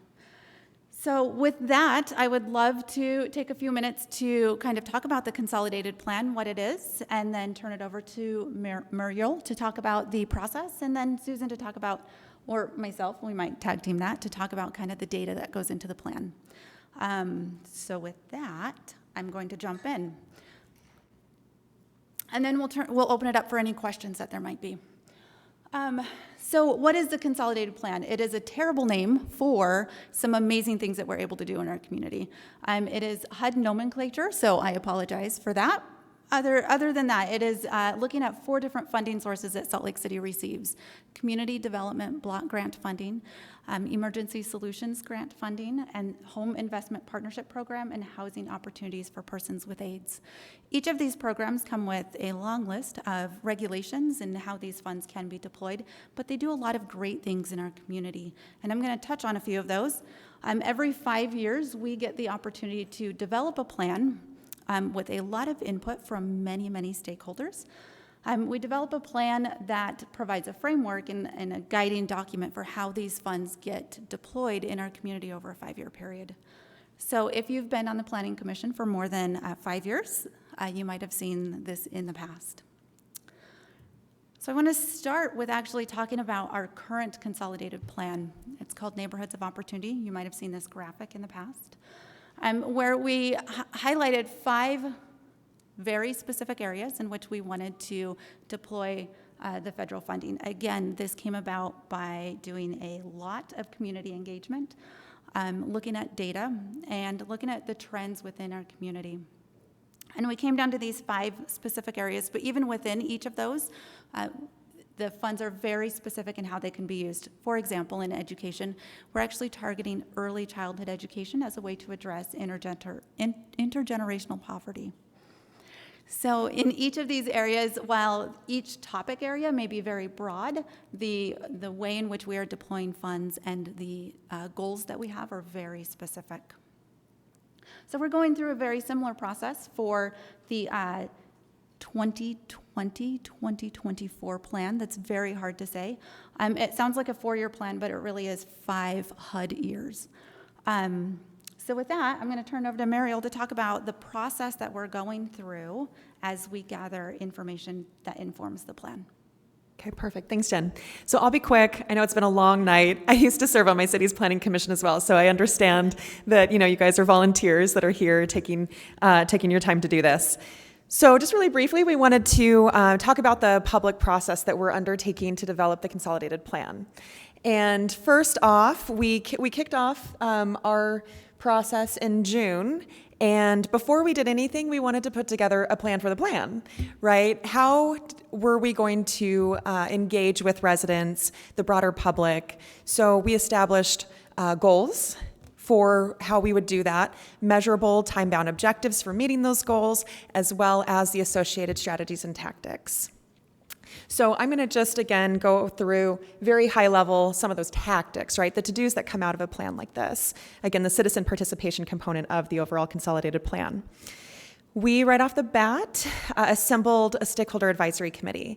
And these are representatives of the nonprofit community, state government representatives, service providers, those that are in this space providing direct services to vulnerable populations with unmet needs. And we got a lot of great feedback from them. We had our initial meeting in July and had another one. We've been really busy this week, just yesterday. So in tandem with that, engaging with the stakeholder groups, we also put together an interdepartmental technical advisory group. True to form in government, we condensed that down to an acronym. We call it ITAG. And that was comprised of representatives from the various divisions and departments here within the city so that we could get information from the city's own subject matter experts and make sure that we were collaborating interdepartmentally and leveraging the funds that we'll receive through this planning process with other plans, processes, and funding that the other departments here in the city have. Sure. Did you do a community assessment? So we haven't done like a full community assessment, but what we have done is developed a survey, and we have sent that out far and wide. And through the feedback we're getting from the stakeholders, we feel like that's representative of the demographic we're trying to serve through the funds that this plan provides. So through kind of a myriad of different tactics, we've been trying to essentially get the right feedback. With the survey itself, we've gotten over 2,000 responses and have also been out in person at about almost a dozen community events so far. So in terms of assessing the need on a technical side, Zions Bank Public Finance team has been doing that. And then again, we've been trying to get feedback just as much as possible given the limited scope that we have. Thank you. So we're here today. We want your direction and feedback as well as we move forward. You will have an electronic version of this handout. This just represents, again, high-level data and information about our citizen participation efforts to date, as well as some technical information that Susie's team has put together. Happy to give a printed handout to anyone who's interested. We also left some at the front. Just wanted to show you two quick slides on the feedback that we've received so far. The survey and fielding process has been going on for about a month and a half. To help get the word out, we made sure that we translated all of our materials into Spanish. So the survey's in Spanish, we have flyers, collateral materials that we've asked not only our stakeholder advisory committee members to get out to their groups, we've asked the city's divisions to get it out to anyone with a list, right? You guys may have seen this. Okay, great. Commissioner Scheer's like, yeah, I've seen it. Did you take the survey? Not yet. It's still open until Monday, so it just takes 5-7 minutes maybe. If I had another voice. Yeah. We could take it together if you like. Just joking. Okay. So moving on. I know it's really hard to see, and it's one of my pet peeves when someone puts up on a slide something that you can't see anyway. So we've called out a few of these metrics, and the number 1 and number 2. So we asked residents, what services should the city prioritize? We didn't say specific to HUD consolidated funding, plan funding, because no one's going to know what that means, but we just asked in general, based on a list of services that we knew were eligible for the funding, to rank. And it was a forced ranking, 1 through 14 options, and this is kind of what's risen to the top. Number 1, homeless services. Number 2, transportation services. And then I knew that someone's going to ask what are the 3 and 4, so I just put them right here. Parks and public lands actually came out surprisingly as a number 3, and then housing services as a number 4. So those were the top. Now, keep in mind that this survey was not necessarily scientifically fielded. It was an open source survey for anyone to take. We are able to identify residents specifically within the city to make sure that we're getting that feedback from residents. But it wasn't necessarily a scientifically fielded survey, just again, given limitations with scope. But it still tells us a lot. And then we wanted to show you this heat map. So this just gives you a really quick visual, right? When we asked residents to indicate right on the map where they felt like the areas of the city were that had the most unmet need, this is what they told us. Are you looking to see where your house is? You'll have to squint really hard because the map is kind of light. So then we wanted to kind of talk a little bit about the data elements that HUD requires that we pull into this plan. And for that, the plan actually consists of several different parts. There's what they call the process, which is the public engagement. What process did you go through as you created and identified what the goals, what the needs are, and then what the goals are as well? So we have to identify a pretty extensive list of all of the different engagements that we do and all the different presentations that we do as well. So you guys will be noted in there. We complete a needs analysis. Wow, that was great. It's late. A needs assessment and an analysis of impediments. I was trying to combine those two words apparently.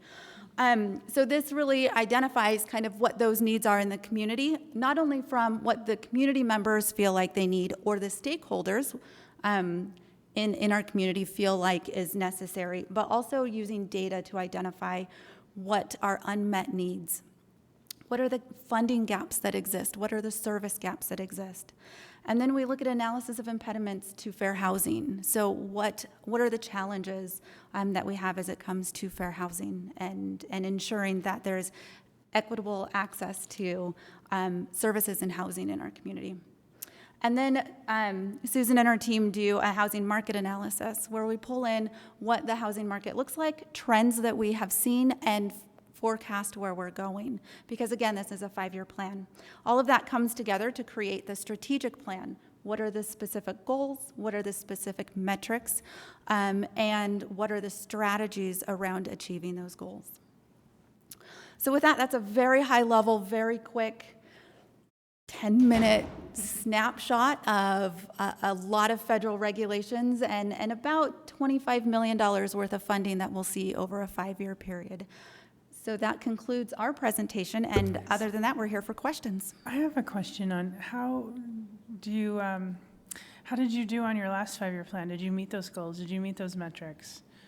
Great Did your question. analysis Right. include where you didn't meet them and how you could possibly move that forward? Yes, our current plan, there are some challenges that we've had, one of which is housing, right? So the cost of housing has gone up pretty substantially, and so that we have not done as well in that area. And the space in which we are finding challenges in is new development with these funds. We're pretty limited in how much we can allocate towards that. And as costs go up, it means the number of houses that are developed go down. And typically, this is single-family homes that we're talking about here.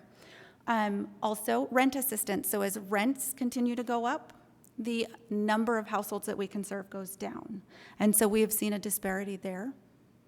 So in the housing mitigation fund that is woefully inadequate, does that go to you to try and then use it to mitigate some of the goals you've identified? It goes into housing and neighborhood development in the Housing Trust Fund is where it ends up landing. So it does go to help support affordable housing, but it doesn't go into this pot of funding specifically.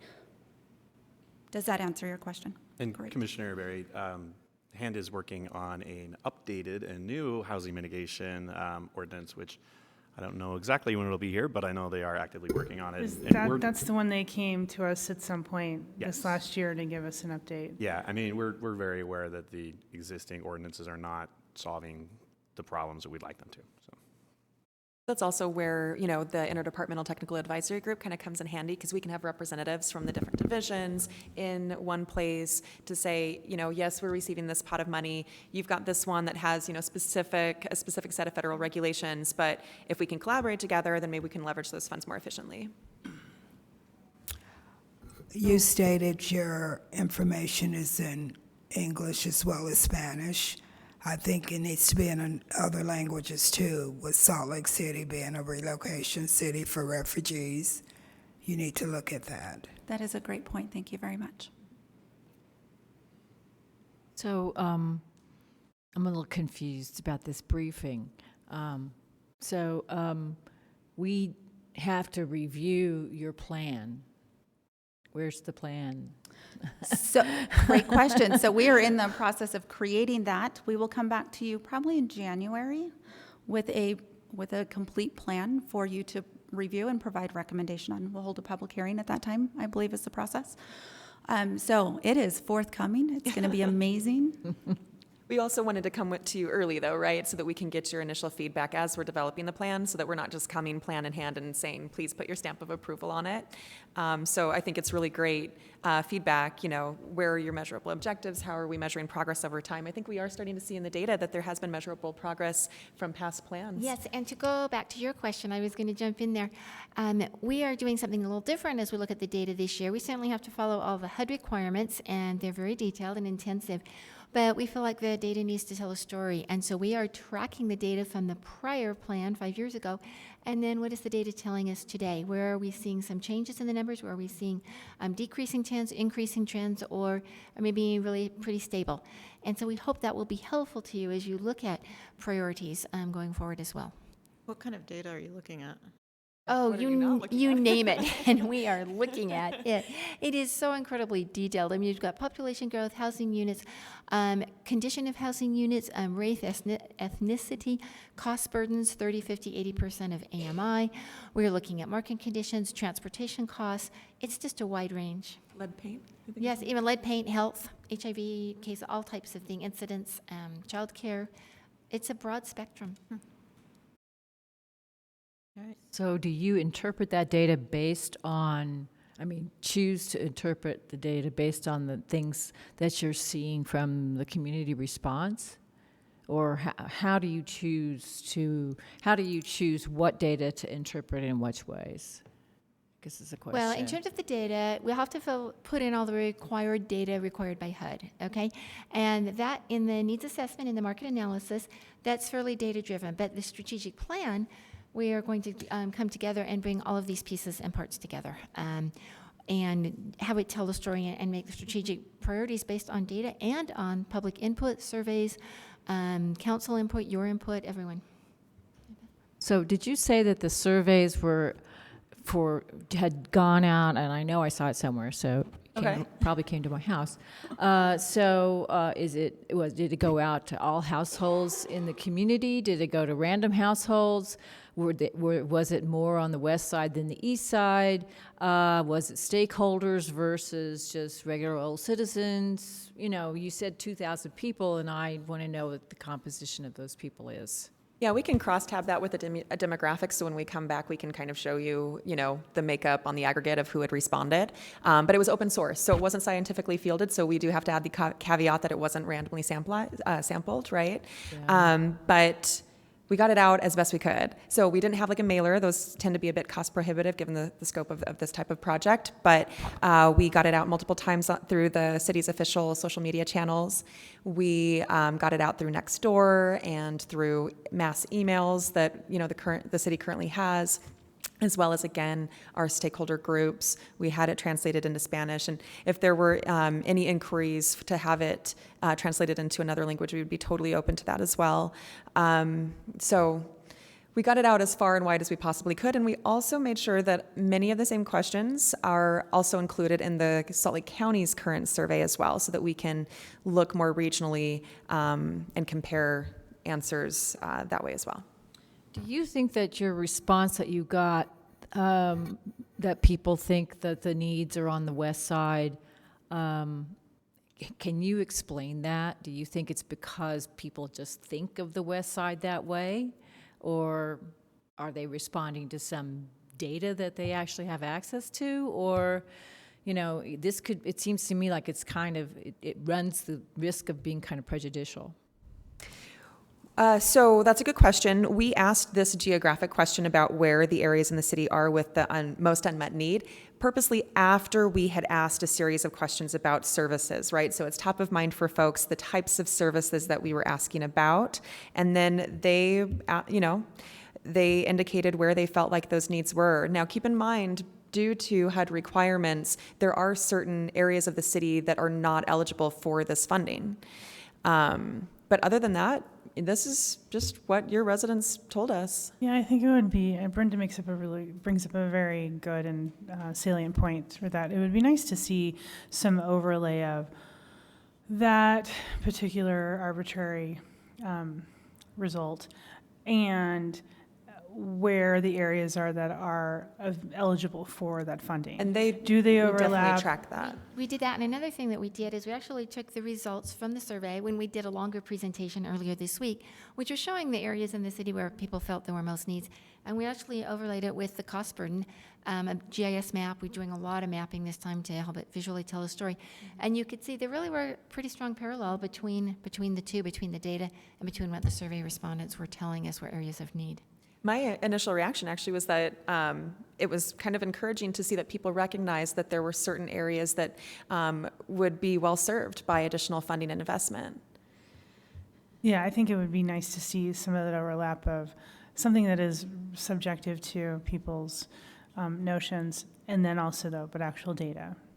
Of where needs are, where is eligible. I know when I served on my community council, there was like a sliver this big that was available for that type of funding, so for block grants, so we never went for it. So it would be nice to correlate that as well. Yeah, we can make sure something like that's in the final plan, for sure.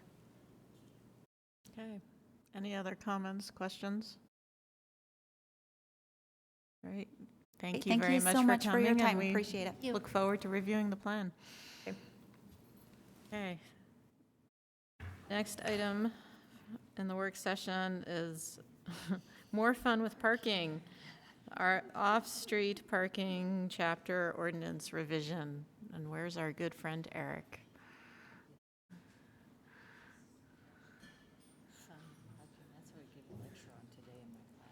Fun with parking. I guess. It was great.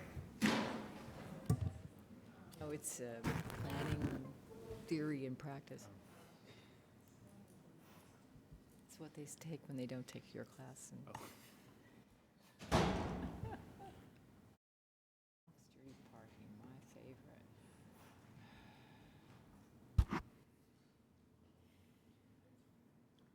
This is where you and I got into the weeds last Yeah, I know. I'm going to keep my mouth shut. You've got to avoid that. All right.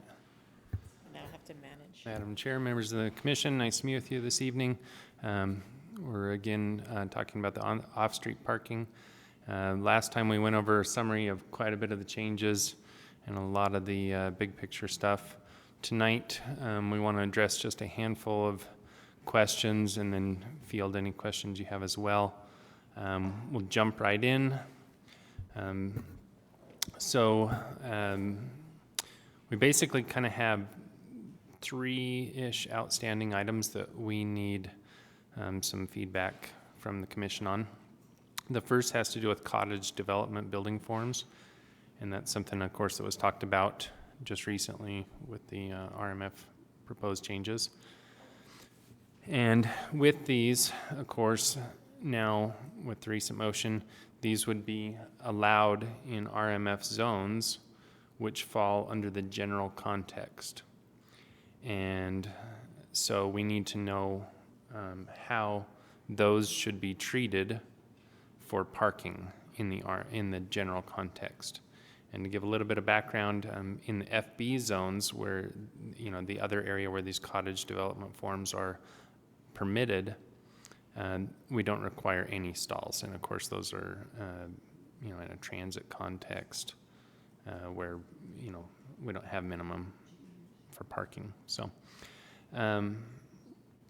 we basically need to discuss how many stalls would be appropriate per unit for those.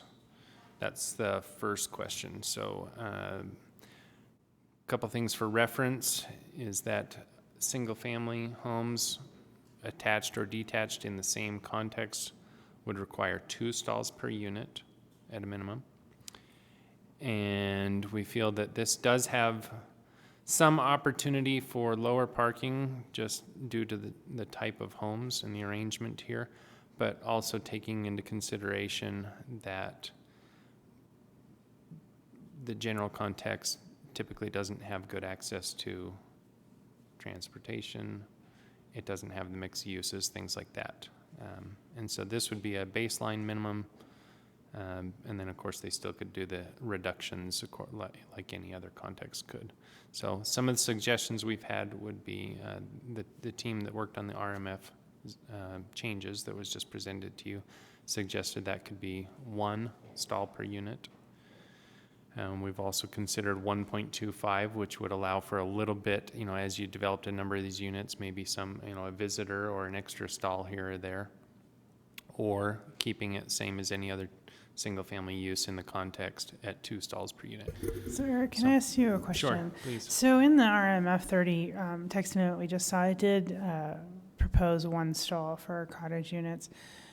I guess I'm wondering, why do you point it out in this if it's covered in the specific zoning district? Because it wasn't taken to the public with that proposed change. We didn't have that as a line item in there because essentially until tonight, that it wasn't there was no RMF in there was no cottage development form in the general context. Okay. So it's new as it relates to parking. So in your plan, then, would you want to delineate it so in FB zones there would be 0, in RMF zones there would be 1? Yeah, is that what you're looking? Yeah, we to? just need to know what it would be in the general context, which in effect means the RMF zones. Okay. Because that's the only zone that would allow for them in there is the. I see what you're saying. So yeah, we just need to know what would be appropriate as a minimum parking standard in the RMF zone for cottage development forms. Are there any examples? Because we do have some cottage developments currently in the city, right? Like this that have existed historically. Is that? Yeah, I have one in on my street. Okay, and do they have? I mean, has anyone looked to see if they are being served by the parking? And I'm guessing they have no off-street parking. I don't know, Amy. Is that the case in what you've seen? I'm just wondering if there are examples, either locally or in another state, that has done something like this, and what sort of population and development like this draws, and if they typically they've been created in zones that are a little closer to transit or have other options. That's part of the appeal of them, to make them more dense. And so this is a little bit outside of that. We're saying it's in a zone that we want to have some density, but don't necessarily have good access to transit. Some of the RMFs do. They've got pretty good access to transit, and others not so much. So, and again, we're looking at, family types, who's going to live in these? Is there a different need for vehicles? And if they don't have vehicles, what are the other options? Or is it okay just to leave it up to the market? And so that's where we kind of said, well, we need to come up with a baseline. And again, we've kind of put out there 1 or 1.25. And we are talking about off-street parking, right? So these would have to be off-street. Yeah, absolutely. I'll just tell you, the one in my street has off-street in the alley. Okay. But I haven't gone back there to look and see if it's 1 per unit or what. So if you have that site plan, though, the only place to put it would be in the center where you have the lawn. Like if you required. Or shared garages or shared parking somewhere on the lot or something or other. But if you had a lot with, like even if you required them to put driveways around the backside, you couldn't access and park potentially if for a lot that wide. I mean, I'm just thinking through. There's an alley on the Yeah, I back. guess if you have an alley like the one for me, An there alley, is there's no vehicle access from the street, but Right. there is the parking in the alley. I'm just saying the potential to require off-street parking for that kind of development where you don't have alley access just means you end up with a parking lot in the front. unless you require it to be in the back, in which Well, case yeah, you don't have. I mean, you'd still have to meet the zoning standards for setbacks and things like that, and parking in the rear. So, I mean, it couldn't be designed exactly like that, obviously, but we don't have a lot of these as examples, and we don't, there's a little bit of a different scenario than And maybe these have they a were originally maximum- envisioned for. A maximum square footage of 850 square feet, right? And so you couldn't have a garage underneath the roof of this. It would have to be a lot. I mean, I think the issue is we're critiquing a design that clearly didn't allow for that. I think if we were to see a layout that actually showed the parking, we'd get a better understanding of that, and maybe finding an example would help clarify kind of how that might work with one stall versus two stalls. I think in this situation, they are showing the parking. There are actually garages in the back off the alley. that what That that's there's supposed to actually be? 5 houses and then 2 garages, I think was the intent with this image. So those two Attached back structures in the buildings are back. actually I garages? had no Oh, idea. okay. They look like giant chicken sheds. yes. They look like what? Oh, okay. Giant chicken sheds. They're bigger than the house. Lots of chickens. It's better than, Does you know, the- campfire. Does the commission feel comfortable that these would Now we're getting have questions. reduced parking than other single-family, maybe we start with this, does I- other single-family uses, where our baseline is 2 in this context currently, do we want to pursue lower than that and consider 1 or Yeah, I some think other number? keeping it in line with what we just voted on earlier in RMF 30, it being a 1 is, I'm comfortable with that. I don't see no families live in the one on my street. They haven't for 20 years, so I don't see that as a problem personally. What would be a multifamily, say, a 5-unit building there? What would the requirement be in RMF 30? a Do you know? 5-unit Yeah, building? like a 5-unit, One. 5 You did an plots. Is it apartment 1 per building unit? versus Um, a cottage. Based on the number of Well, that's bedrooms. going to get to our next part of our discussion, Oh, but okay. it would be 2 stalls per unit is Oh, it what would I be. think we currently have. Is that accurate? I was going to look it Yeah. up here. I would think. Before we one- move to that, Because my inclination would be 1 per would be plenty, but if in RMF 30 for a apartment building or condo building, we have 2 per, then this isn't much. That's what different it's than been, but we're proposing now 1. that. Oh, okay. We're Great. proposing lowering that. 1 across the board. Great. Okay. Does everyone feel comfortable with 1? That's the minimum. Obviously, a developer could put more in if they felt that their market dictated it, but do we feel comfortable with 1? We can go with I that. do. I don't think they're not single-family homes, so they shouldn't be held to the standard of single-family homes. Yeah. We have plenty of single-family homes that size. Any more discussion on this item? No, I think we're good. Thank you. Perfect, thank you. So the next is going right to Weston's question here on a multifamily. This one was presented to the public as 2 stalls per unit. We're just looking in the general context, multifamily, okay? It was presented to the public as 2 stalls per unit, which they seem to agree with. I'd say specifically Sugar House and kind of the west side of the city were most interested in that. However, it's important to remember that we eliminated a number of the alternatives that were allowing this number to get substantially lower. And so now that some of those are gone, we feel, well, maybe it's okay to lower that initial parking rate and Eric, let can the you market remind dictate a me little more. what are the provisions that you're eliminating? so the Pedestrian-friendly amenities. yeah, the pedestrian-friendly amenities, and then there's one other, the name is escaping me, I can look at it. It's back just a couple slides.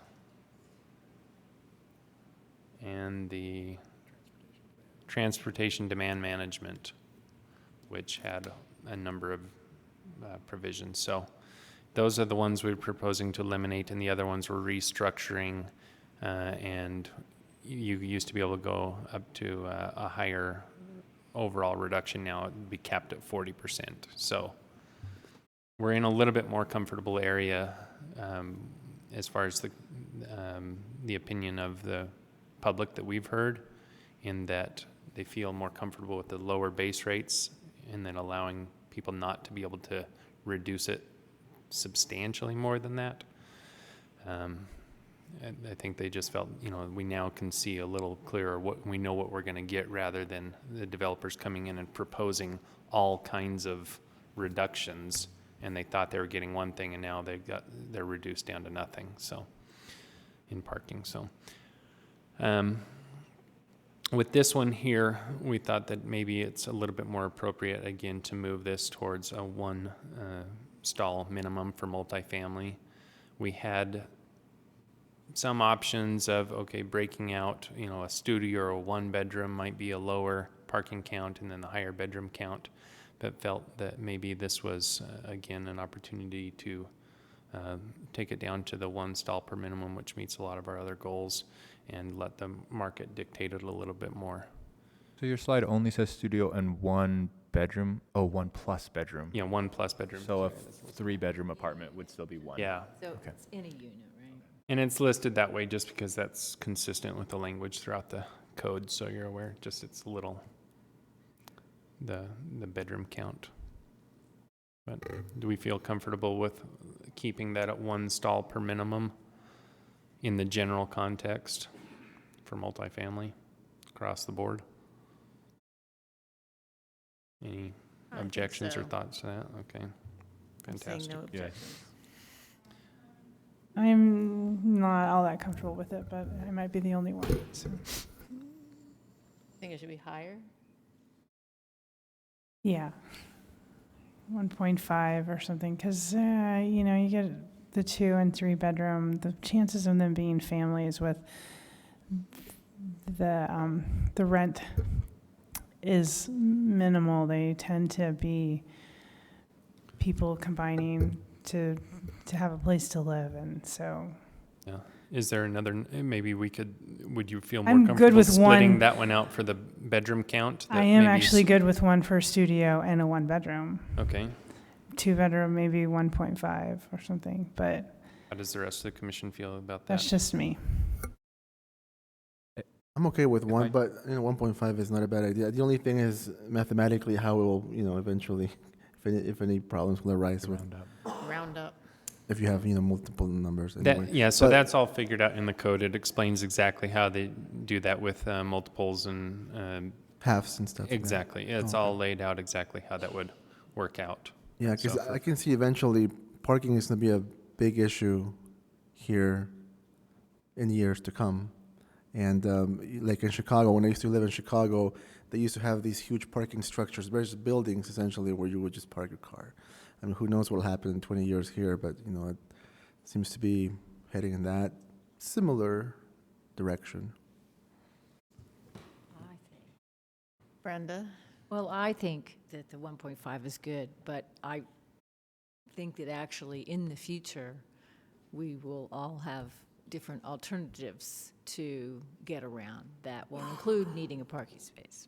So someday, not in the far distant future, this is my prediction, we will actually have, parking garages that need to be repurposed. Yeah, and we do have in there currently that parking garages, anything facing the street's got to have flat decks and things like that for future conversion. And I think we're all hopeful in the future that there isn't a parking chapter. And we can just, hey, that's Right. not a thing anymore. So it's much easier to. Remember that? That's really great. I didn't notice that, but it's much easier to convert a parking garage with a flat Yeah. floor than one that's got That's interesting. a Yeah, tilted that is floor. definitely part of it. Yeah. In fact, you can't do it with a tilted floor, so you just have to Any other tear them conversation down. on this one? I'm comfortable with 1 bedroom, 1 space per unit, Period. not 1.5. But that's just me. No, I would agree. I mean, I think you're talking about parts of the city where you don't have quite the congestion density yet. So I still think you're going to have, there's still plenty of parts of the city with On-street lots of parking also. on-street parking.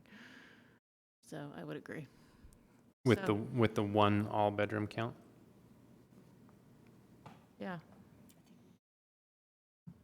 Do we vote on We don't need to vote. vote. We Can't don't vote, but, No.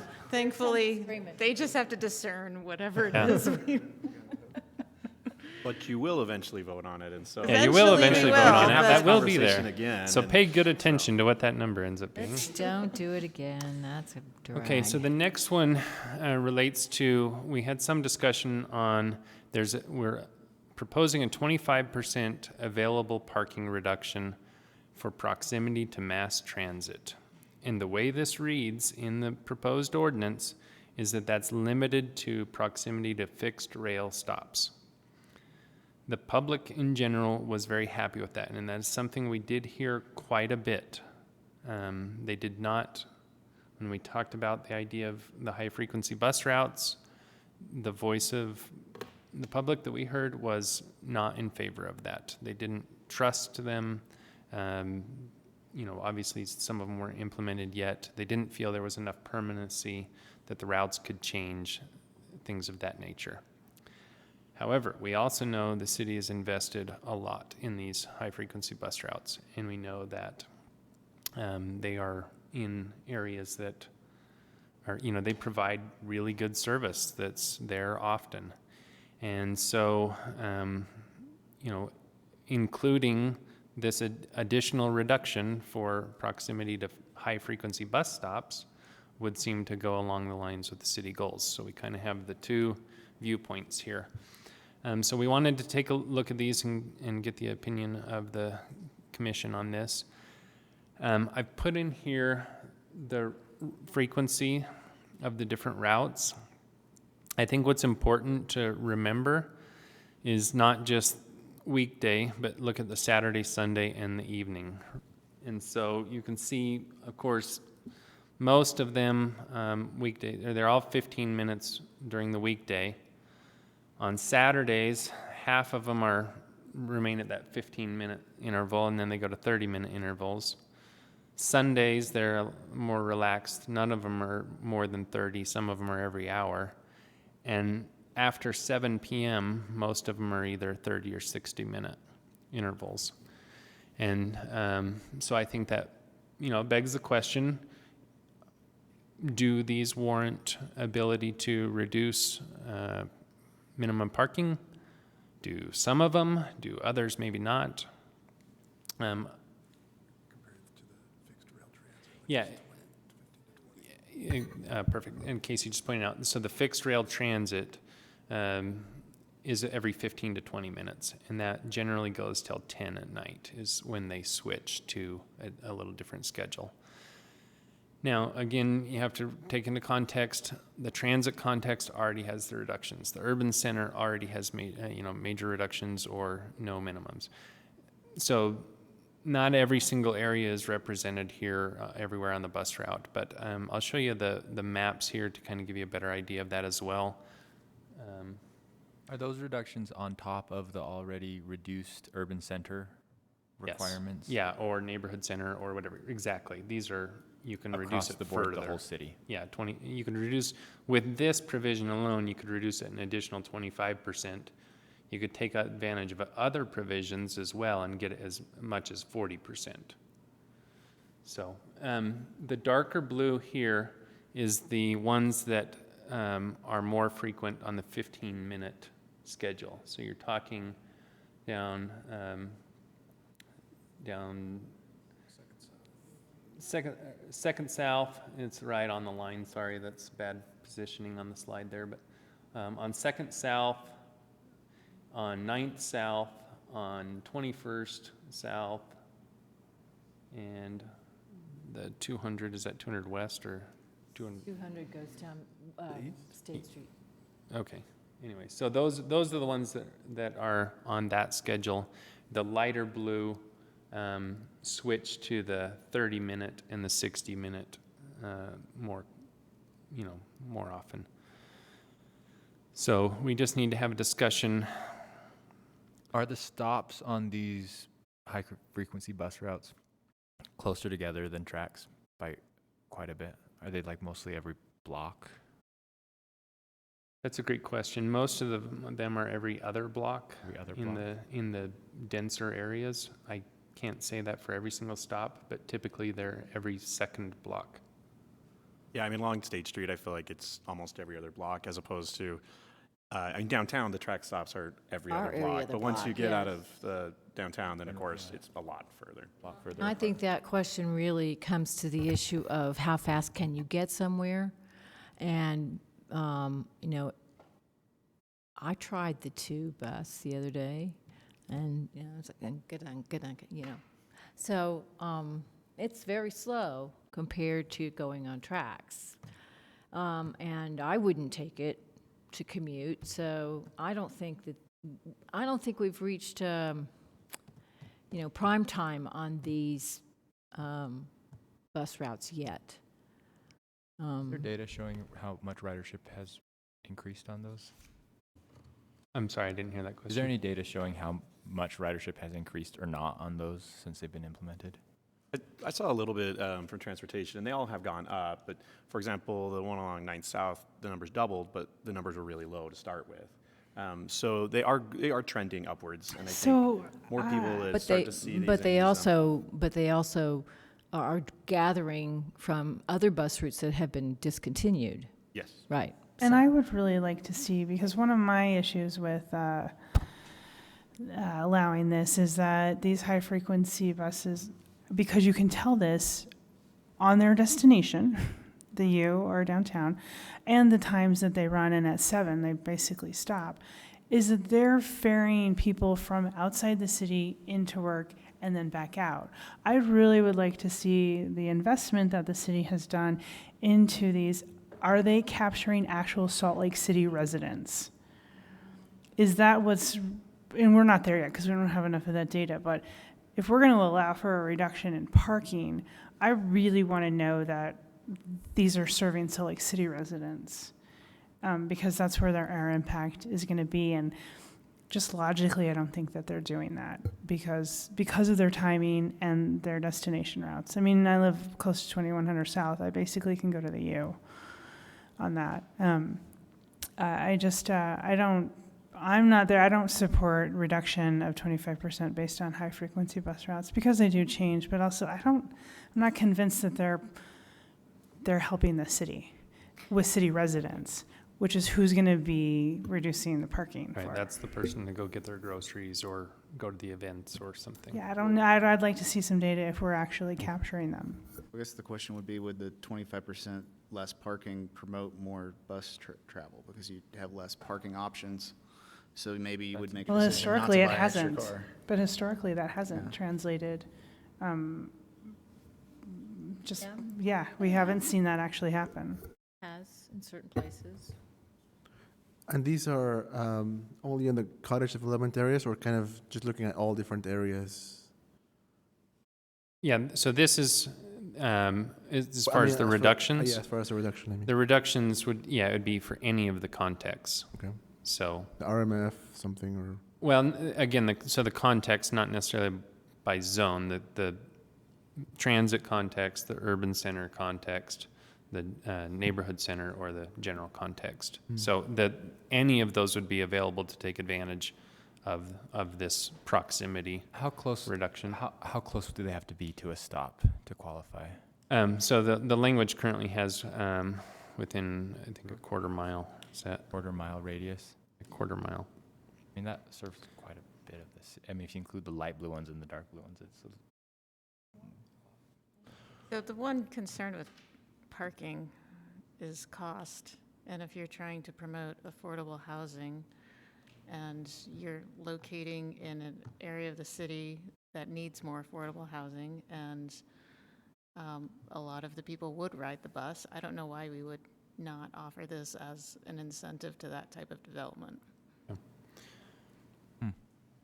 The primary area is already not part of urban center or transit context that this would benefit, that we see would be along, would all be neighborhood center context.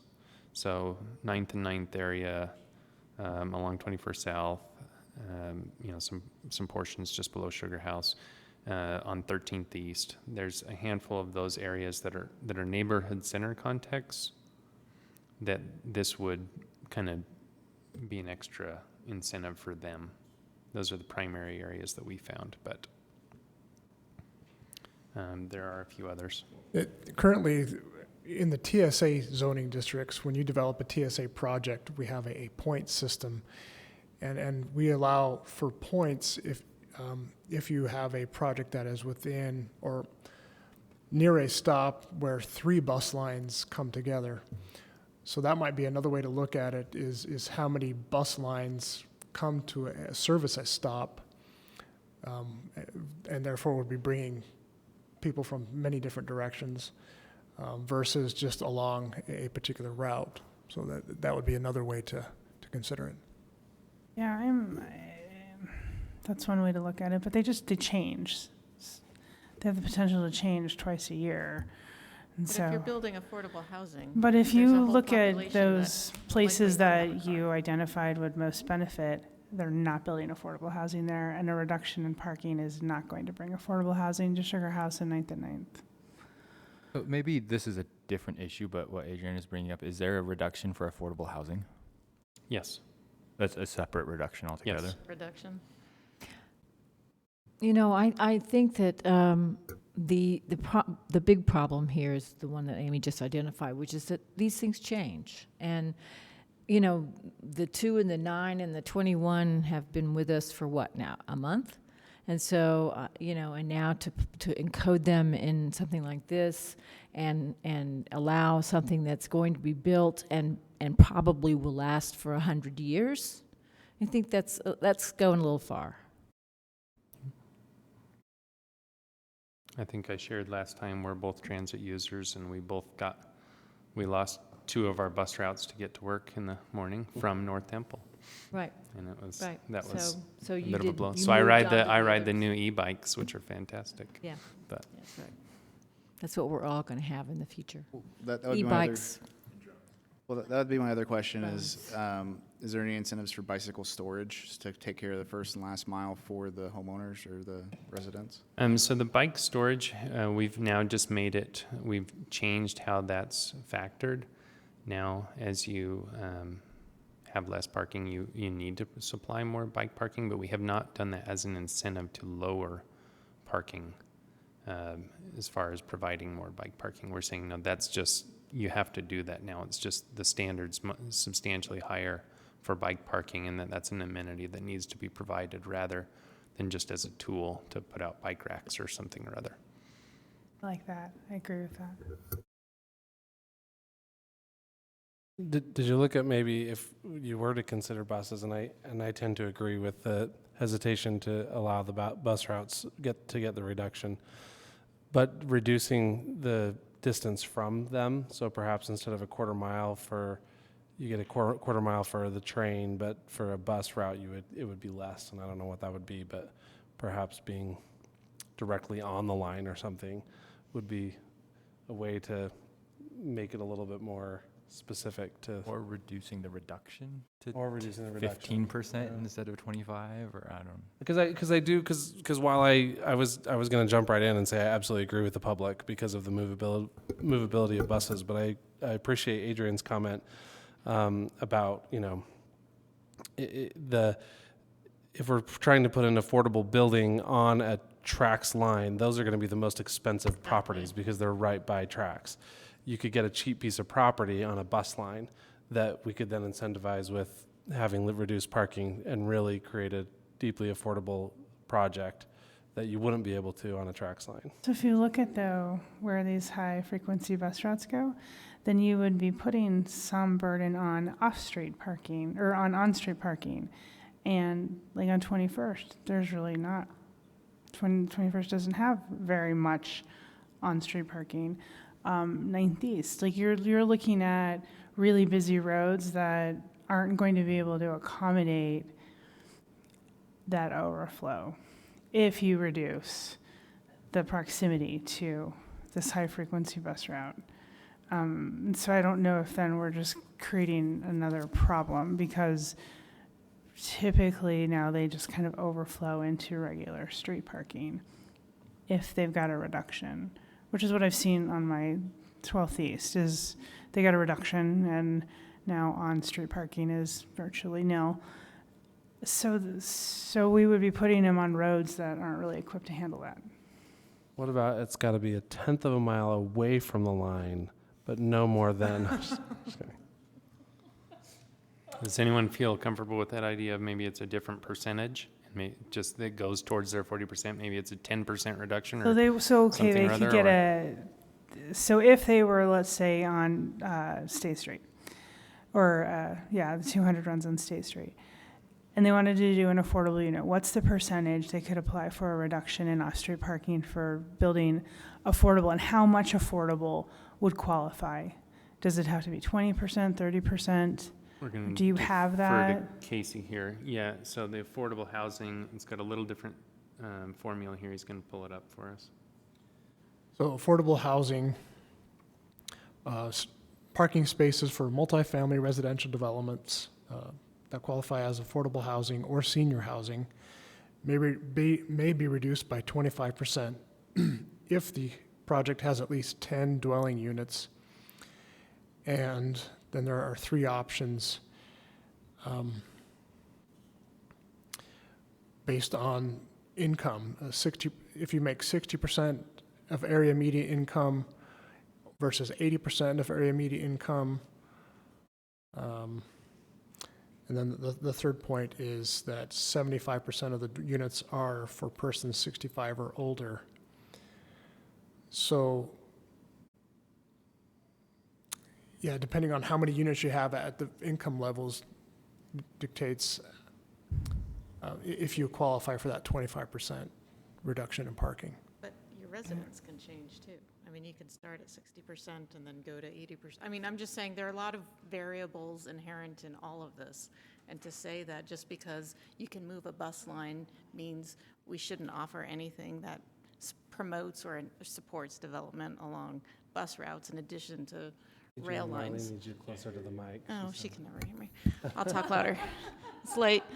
So my point is there are a lot of variables inherent in all of this, and I just fundamentally don't think it's necessarily fair to large parts of the city if we don't offer a similar type of incentive for a type of transportation that's likely to be used.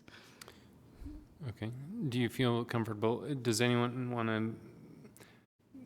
to explore idea of multiple bus routes coming together, one of which is I just want to high know. speed, high frequency bus route? Is there a different percentage that I this would be eligible personally for? feel like I am not in favor of a reduction along a bus route unless we could actually show with data that Salt Lake City residents are using these bus routes, because it's Salt Lake City who will feel the parking impacts. And I don't think these high-frequency bus routes are targeting Salt Lake City residents. I have a kind of a follow-up to that comment in that the transit, the light rail stations, kind of a similar situation in that those who ride light rail aren't all Salt Lake City residents, but yet developments are getting credit for building next to a light rail station. No, I agree with that. But I agree with the public's comments on that, in that they're not going to likely to change in the next 50 years. So there's more ability for, and they service a little bit better. That a resident who's living near a track sign can just jump on it and get to where they want to go. But I see your point. I think I fall in line with the public comments on this one. I'm actually in agreement with your 25%, but mainly because we're kind of testing the waters in a way, and we're kind of going to see what happens once this might be implemented. So not having something to look at from previous, I think that's a logical percentage to kind of go from, and then if something happens to show either way, then that can be modified at a later time.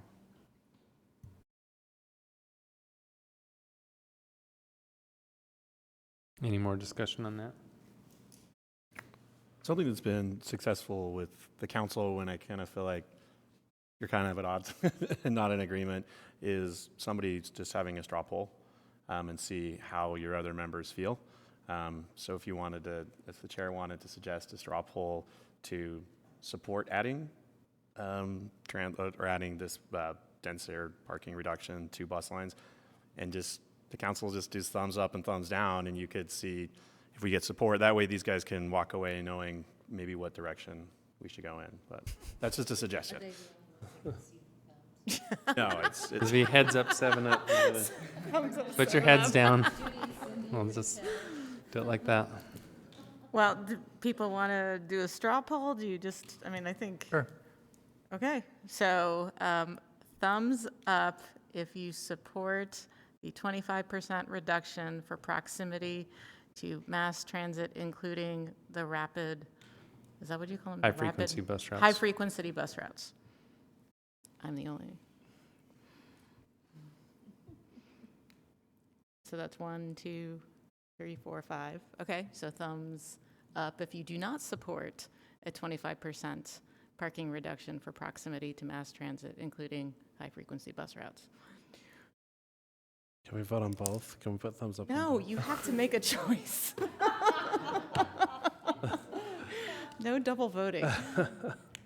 What was that? So we're kind of. Okay. It's not a binding thing either.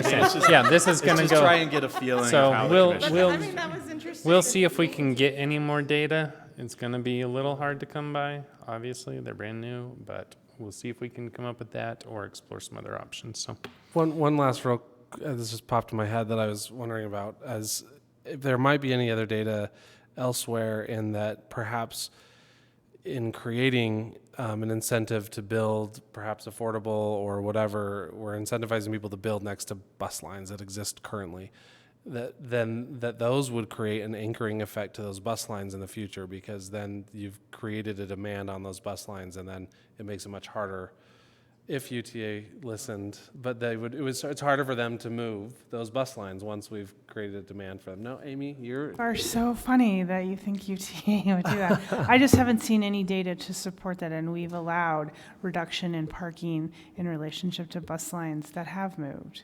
Yeah. So I haven't seen any data correlation to that. UTA seems to arbitrarily do a lot of things without reference to anything like that. Fine. okay. You can just, my middle name Is there is anything else we Killjoy. need to cover on parking? I dare you to ask us another question. Yeah. So I wanted to touch on 2 other things, and then I'll ask if there's any questions or anything. But I just wanted to point this out really quickly. That's in your packet. We have this parking standards manual, and we've basically relocated technical information, sight distance triangles, parking angles, stall widths, that type of stuff, and moved it into a consolidated document that would be adopted by reference, but if we made little modifications or changes in there, they would not be part of adopted code that would allow for, minor alterations of technical specifications. And so that's in there. We've updated kind of how that's to be updated on an administrative level and graphics and things like that. I just wanted to point that out. It's in your packet. We would not be looking at the exact requirements in there. Again, we'd just be adopting it by reference, moving some of those things out of the code. And then I wanted to point out, way back at the beginning, we talked about the scope of this project and kind of identified exactly what we were instructed to do on here. And as we've gone, we feel we've hopefully done that. But as we've gone through here, we've kind of identified a few more opportunities in the future. And we kind of wanted just to make the commission aware of those. So the first is, there's this section 060, which is parking location and design. We feel there's, and that's largely pulled in from a lot of different sections of code. We feel there's additional opportunity to look at the design of our parking facilities as far as for environmental friendliness, additionally for aesthetics, things like that. We think we can do better. And it just wasn't in the scope of this original project, and so we see that as a future opportunity. And then also, I've been working pretty considerably with sustainability. And we have been working on standards for 20% EV readiness for multifamily residential. And so what we have right now is, I think it's 3 or 4% of the stalls are required to be EV installed. And this would essentially be everything except for the charging station. When they build any kind of parking structure or whatever, any parking facility, that there would need to be the conduit and everything ready to go, so that when the demand is there, rather than trying to go back and put in massive investment and whatever to be EV capable, these would be ready right away, just plug and play. And as their residents needed this, they could install it. So, but we see that would slide in here into this ordinance very well. In the future, we'd still have to do public engagement and different things, but I wanted to make you aware of that. And then the last one is, we currently have this land use table, and it takes up a huge portion of the parking chapter because we have to identify every single land use. And not that this is unique to parking, but there's going to be opportunities in the future to re-explore that and consolidate it substantially, now that pony stalls and 24-hour or 1-hour photo studios are not really a thing so much in our city. So,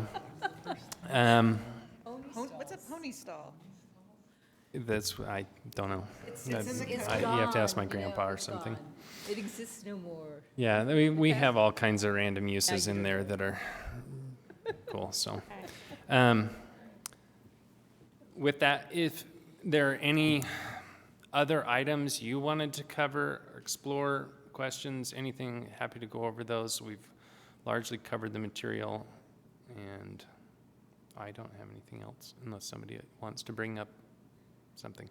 Anybody want to bring up anything more? No. No, oh no, no, No. no. Okay. Yeah, Casey just mentioned, we anticipate the next meeting will be a public hearing. So we'll come back with the feedback tonight. Be on our best prepare behavior. staff report and, We'll try. be looking to move forward and get a recommendation. I think you guys have done a great job. Yes, you have, and thank you Yeah. for Thank putting you. up with us. Yeah, I want to thank you as well, because it's very difficult, but if it wasn't done, it would be a mess. And you guys Yeah, you put straightened a lot it of out. time. It's very Thank you. nice. Thank you. All right. Well, Thank with you. that, we are adjourned. 8-foot wide parking stalls. I don't know about that. 8 foot wide, 8'6" parking stalls? Huh? Oh, well, they were not, this is new, brand new. We've never seen this before. So. There was something like this before, I guess, well. where the wider aisles Yeah, the and wider, right, smaller stalls. the wider